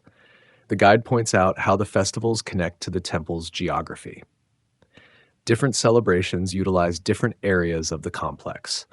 The movement of the people through the sacred spaces creates a choreography of worship that engages both body and spirit. The prince of the people takes his designated role in the temple service. He provides offerings for the festivals and the daily sacrifices. His participation represents the entire community, bridging the gap between ruler and ruled through shared worship. The guide explains the prince's limitations as well as his privileges. He enters through specific gates and stands in appointed places. His authority extends to secular matters, but in the temple he joins the common worshipers in humility before God. The people's role in worship receives careful attention. They bring their offerings with joy rather than compulsion. They participate in the festivals with celebration rather than mere duty. The restored worship reflects hearts changed by divine grace. The guide reveals how the people's worship connects to their daily lives. The principles learned in the temple guide their conduct in the marketplace. The reverence cultivated in sacred space influences their treatment of family and neighbors. The temple music returns with new power. Singers and musicians take their places in the complex. Their voices blend in harmonies that seem to echo from heaven itself. The music lifts the hearts of the worshipers and carries their prayers upward. The guide explains how the music serves the broader purpose of worship. The melodies teach theological truths that mere words cannot convey. The rhythms create unity among the diverse congregation. The harmonies reflect the order and beauty of divine nature. The prayers offered in the temple follow new patterns. Where once petition dominated, now thanksgiving prevails. Where once fear-motivated approach to God, now love draws the people forward. The prayers reflect the transformation of the worshipers' hearts. The guide points out how the prayers connect to the temple's design. The acoustic properties of the building ensure that prayers spoken in whispers reach the ears of those who stand nearby. The architecture serves the community's need for corporate prayer. The guide reveals the eternal significance of this restored worship. The temple service on earth reflects the worship that continues in heaven. The priests and people participate in a cosmic liturgy that transcends time and space. Their worship joins the eternal song of the redeemed. The holiness that fills the temple begins to radiate outward. The people who worship there carry something of the sacred into their daily lives. The community around the temple reflects the character of the God who dwells within it. The guide explains how this restored worship fulfills ancient promises. The temple becomes what it was always meant to be, a house of prayer for all nations. The worship offered there blesses not only Israel, but all peoples who seek the true God. The bronze guide's instruction concludes with a vision of the future. The worship restored in the temple will continue forever.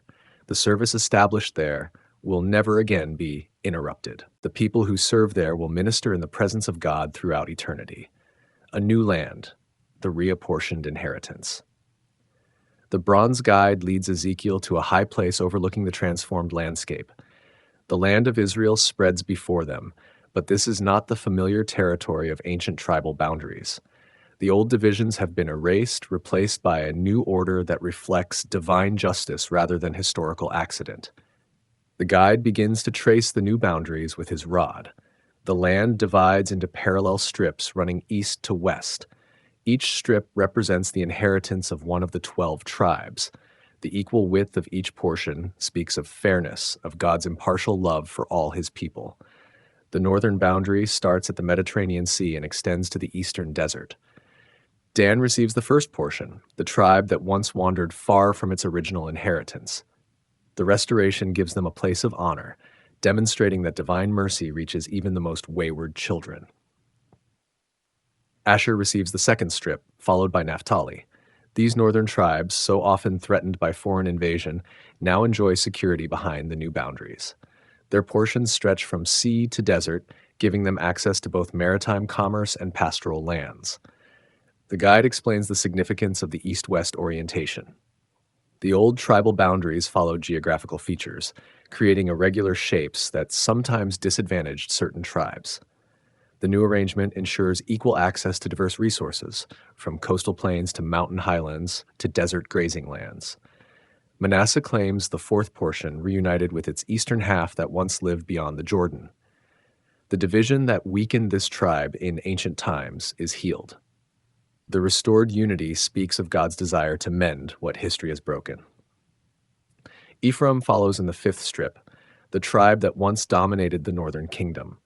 Their central location provides access to the major trade routes that cross the land. The positioning acknowledges their natural leadership qualities while preventing the favoritism that once caused division. Reuben receives the sixth portion, restored to honor despite ancient failures. The tribe that lost its birthright through moral compromise finds redemption in the new arrangement.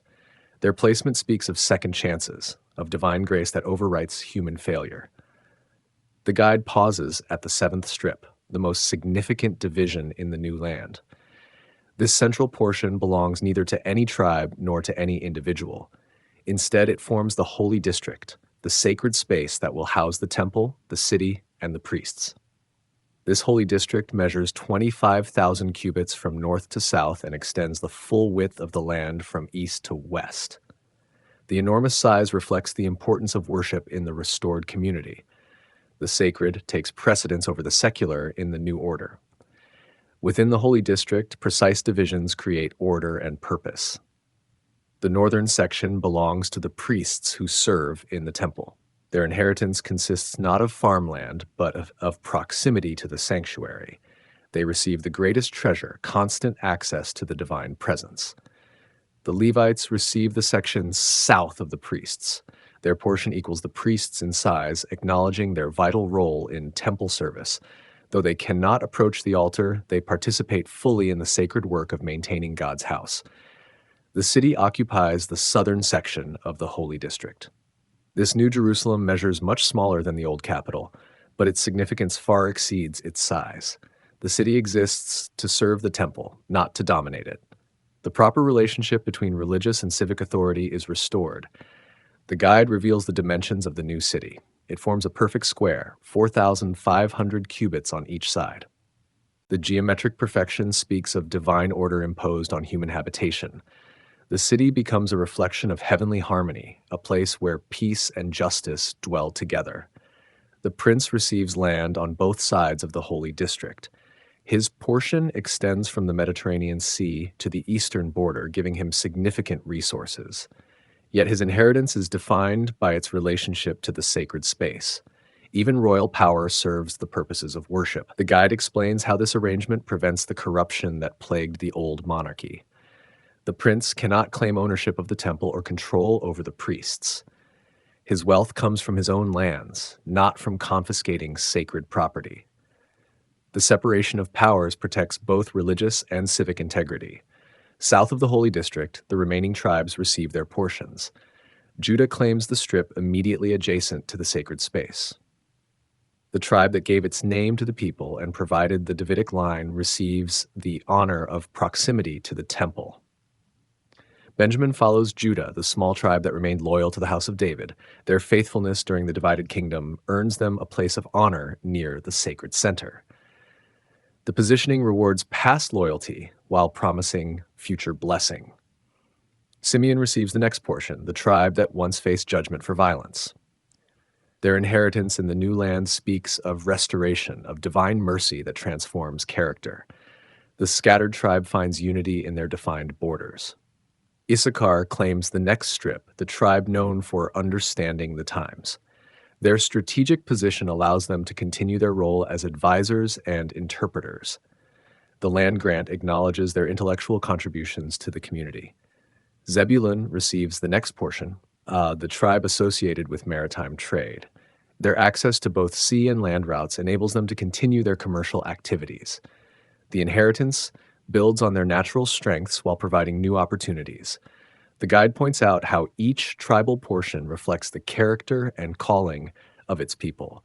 The assignments are not arbitrary but purposeful, designed to maximize each tribe's contribution to the whole.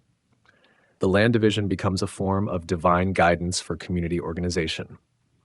Gad receives the southernmost portion, the tribe that once chose inheritance east of the Jordan. Their new position in the main body of the land integrates them fully into the community. The geographic separation that sometimes isolated them is ended. The guide explains the practical benefits of this new arrangement. The parallel strips create natural boundaries that prevent territorial disputes. The equal access to diverse resources eliminates the economic inequalities that once caused jealousy between tribes. The new boundaries also serve defensive purposes. Each tribe's territory extends from the Mediterranean to the desert, making invasion difficult. An enemy cannot attack one tribe without facing the united response of all 12. The geography encourages cooperation rather than isolation. The guide reveals how the land distribution reflects divine justice. The tribes that remained faithful during the exile receive no special advantage over those that fell away. The restoration offers equal opportunity to all, demonstrating that divine mercy transcends human failure. The inheritance system ensures that the land remains within tribal families. The Jubilee laws prevent permanent alienation of property. The economic provisions protect the poor while rewarding industry. The social order reflects divine values rather than merely human preferences. The guide explains how the new boundaries facilitate worship. The central location of the Holy District makes it accessible to all tribes. The regular festivals will draw people from every corner of the land. The geography serves the spiritual needs of the community. The water rights receive careful attention in the new arrangement. The major rivers flow through multiple tribal territories, ensuring that no group controls essential resources. The sharing of water reflects the sharing of divine blessing among all the people. The guide points out how the land division teaches theological truths. The equality of the tribal portions demonstrates divine impartiality. The central location of the Holy District shows the priority of worship. The prince's position illustrates the proper relationship between authority and service. The new arrangement also provides for the stranger and the sojourner. Foreigners who join themselves to the Lord receive inheritance alongside native-born Israelites. The land opens its arms to all who seek the true God, reflecting divine hospitality. The guide explains how this generous policy fulfills ancient promises. The land becomes a blessing to all nations, not just to Israel. The inclusion of foreigners in the inheritance demonstrates the universal reach of divine grace.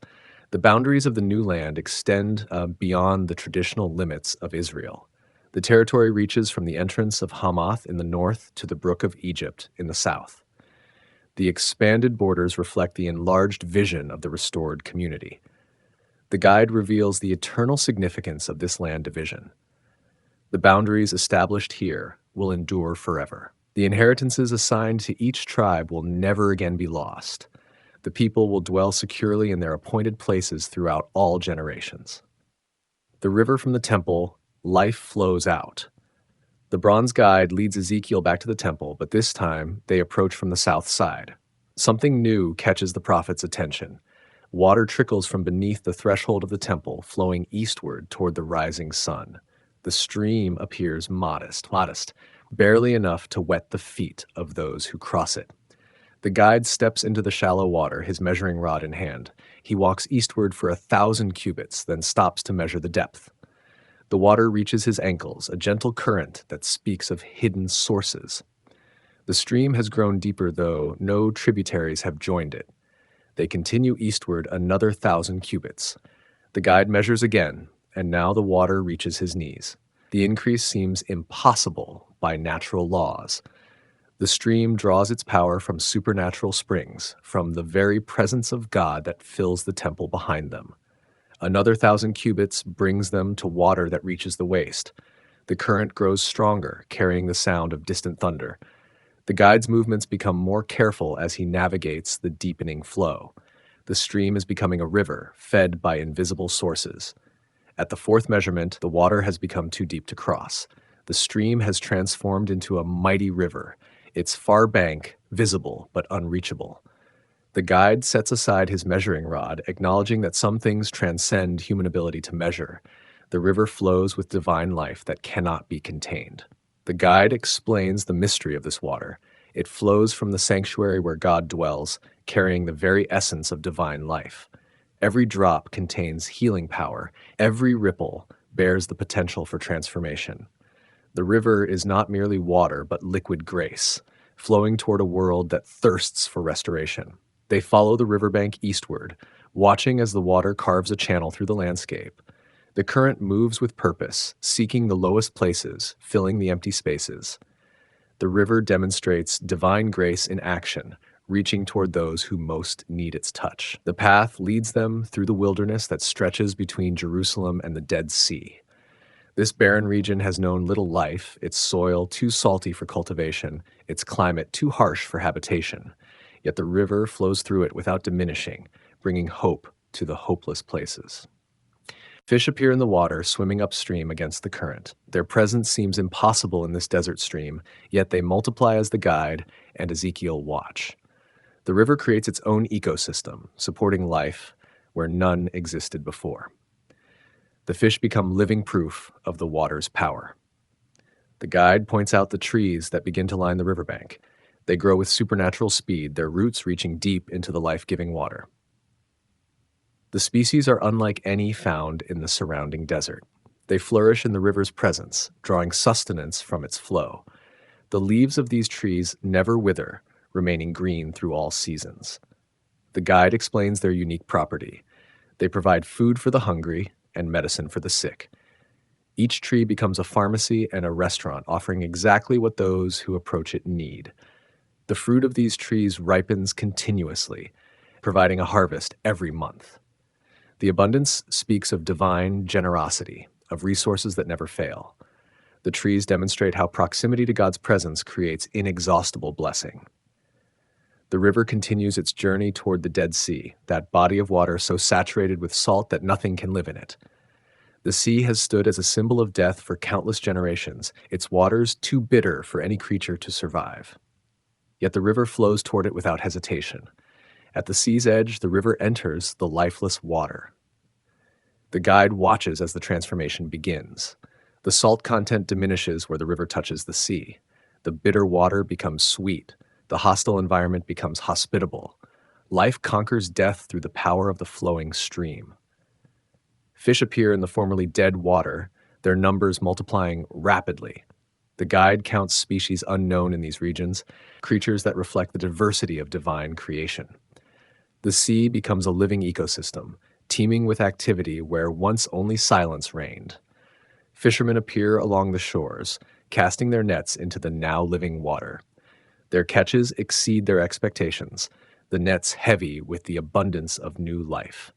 The guide explains that these fishermen come from far and wide, drawn by reports of the miraculous transformation. The transformation spreads outward from the point where the river enters the sea. The living water gradually conquers the dead, changing the very nature of the vast body of water. The Dead Sea dies to its former nature and is reborn as a sea of life. The guide points out areas where the old salt water remains unchanged. These marshes and shallow places retain their former character, continuing to provide salt for human use. The transformation is complete but not total, preserving what serves humanity while eliminating what destroys. The river's influence extends beyond the water itself. The land along its banks becomes fertile, supporting agriculture in regions that once knew only barrenness. Crops grow with unusual vigor, their roots drawing life from the underground streams that feed the river. Cities spring up along the river's course, their inhabitants drawn by the abundance of water and the fertility of the land. The guide explains that these are not ordinary settlements, but communities organized around the principles of divine justice and mercy. The river serves as a highway for trade and communication. Boats navigate its waters, carrying goods and passengers between the temple and the sea. The waterway becomes a lifeline that connects the sacred center to the wider world. The guide reveals the deeper meaning of the river's journey. It represents the flow of divine blessing from the temple to the ends of the earth. The water carries the presence of God beyond the boundaries of the Holy Land, bringing life to all who receive it. The river's course defies natural geography, flowing uphill when necessary to reach those who need its touch. The water demonstrates that divine grace operates by different laws than earthly physics. Love finds a way where logic sees only obstacles. The guide explains how the river fulfills ancient prophecies. The streams that flow from Eden, the water that will flow from Jerusalem, the river that makes glad the city of God. All these promises find their fulfillment in the temple's life-giving flow. The seasonal patterns of the river remain constant throughout the year. Drought cannot diminish its flow, flood cannot overwhelm its banks. The water provides reliable abundance, demonstrating the faithfulness of its divine source.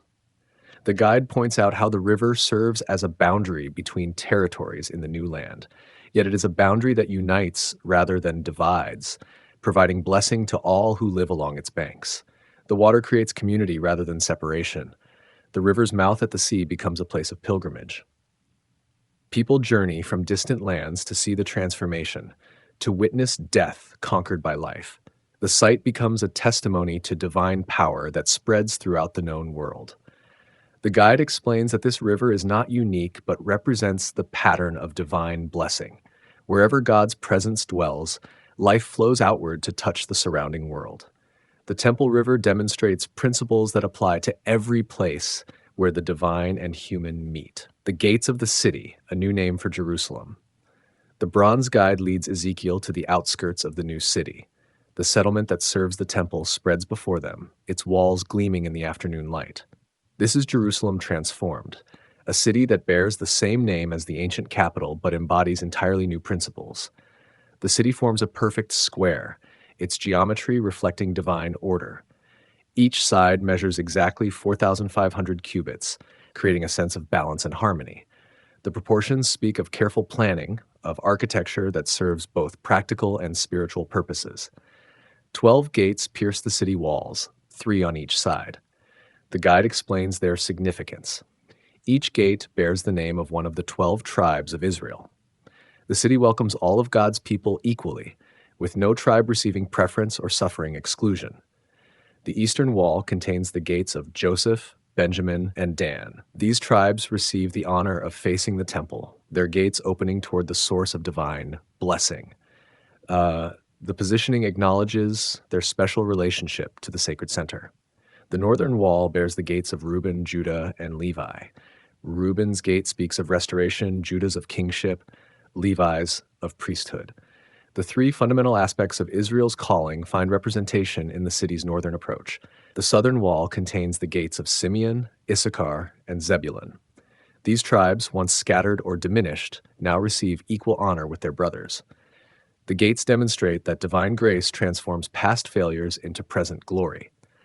The western wall holds the gates of Gad, Asher, and Naphtali. These tribes from the frontiers of the land now enjoy security within the city's embrace. The gates speak of protection, of a safe haven for those who once faced constant danger. The guide explains the deeper meaning of the 12 gates. They represent the 12 months of the year, the 12 signs of the zodiac, the 12 stones in the high priest's breastplate. The city becomes a microcosm of creation, embracing all of time and space. Each gate is constructed from a single pearl, glowing with inner light.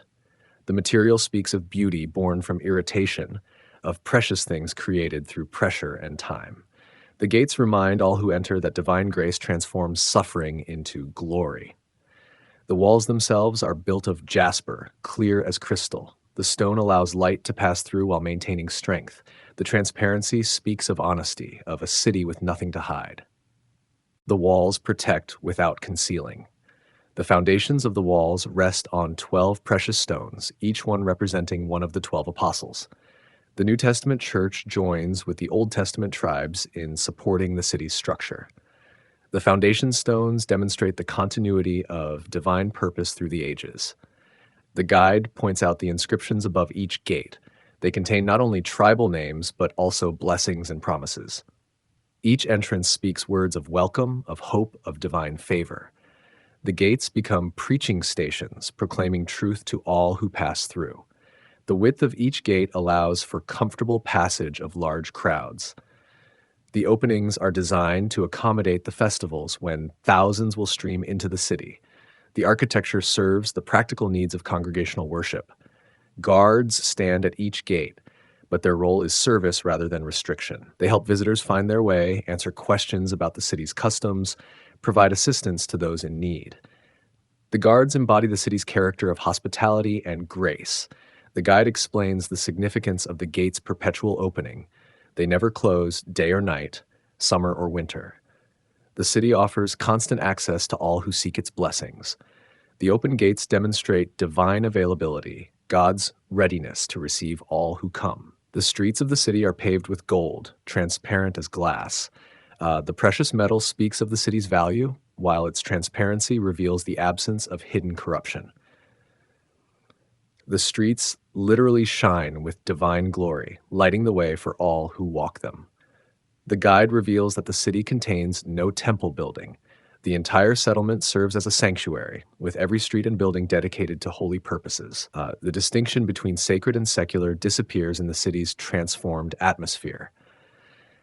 The river that flows from the temple runs through the middle of the city's main street. The water brings life to every district, ensuring that no area lacks the blessing of divine presence. The river becomes the city's central feature, its source of vitality. The tree of life grows along the riverbank, its branches extending over the water. The fruit provides food for the city's inhabitants, while the leaves offer healing for the nations. The tree demonstrates that this city serves not only Israel, but all humanity. The guide explains the city's population. It includes not only the descendants of the 12 tribes, but also foreigners who have joined themselves to the Lord. The city embraces diversity while maintaining unity, reflecting the inclusive nature of divine grace. The government of the city operates on principles of justice and mercy. Leaders are chosen for their wisdom and integrity rather than their wealth or connections. The administration serves the people rather than ruling over them, embodying the servant leadership that God desires. The guide points out the absence of certain features common to earthly cities. No military barracks occupy space within the walls, for the city's defense comes from divine protection. No prisons mar the landscape, for the transformed hearts of the inhabitants eliminate crime.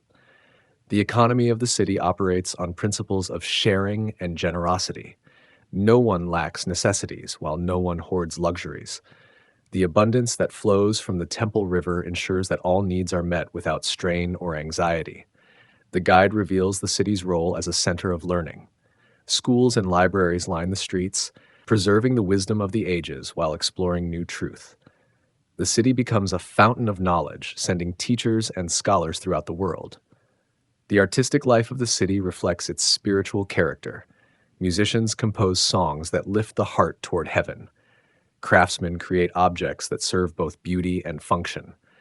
Writers record the testimonies of those who have experienced divine grace. The guide explains how the city serves as a model for human habitation. Its principles of justice, mercy, and love demonstrate how communities can function when divine wisdom guides their organization. The city becomes a light to the nations, showing God's desire for human society. The climate of the city remains temperate throughout the year. The extreme heat of summer and the harsh cold of winter are moderated by the divine presence that fills the settlement. The weather serves human comfort rather than challenging human endurance. The guide points out how the city's design facilitates relationships. The layout encourages interaction between neighbors while providing privacy for families. The architecture serves community while respecting individuality. The guide reveals the city's eternal nature. Unlike earthly settlements that rise and fall, this city will endure forever. Its inhabitants will never face exile or destruction. The permanence of the city reflects the faithfulness of the God who established it. The name of the city becomes clear as the vision reaches its climax. Jerusalem is no longer called by its ancient name, but receives a new title that describes its true character. The guide speaks the name with reverence. The Lord is there. Ezekiel's legacy, strange prophet, enduring vision. The bronze guide begins to fade as the vision draws to its close. Ezekiel finds himself alone on the mountain, the architectural wonders dissolving into memory. Yet the images burned into his mind remain vivid, demanding to be shared with those who wait in exile for word of hope. The prophet descends from the heights, carrying within him the blueprint for restoration. His steps are measured, his bearing transformed by what he has witnessed. The man who once ate bread mixed with dung now walks with the dignity of one who has seen divine glory return to earth. The exiled community gathers around him as news spreads of his return. Their faces reflect years of disappointment, of promises unfulfilled and hopes deferred. They have heard prophetic words before, seen visions that seem to fade with morning light. Yet something in Ezekiel's manner suggests that this time is different. The prophet begins to speak, his words careful and precise. He describes the measurements of the temple, the dimensions of the courts, the arrangement of the chambers. His attention to detail convinces the listeners that he has seen something real, something substantial enough to be built with human hands.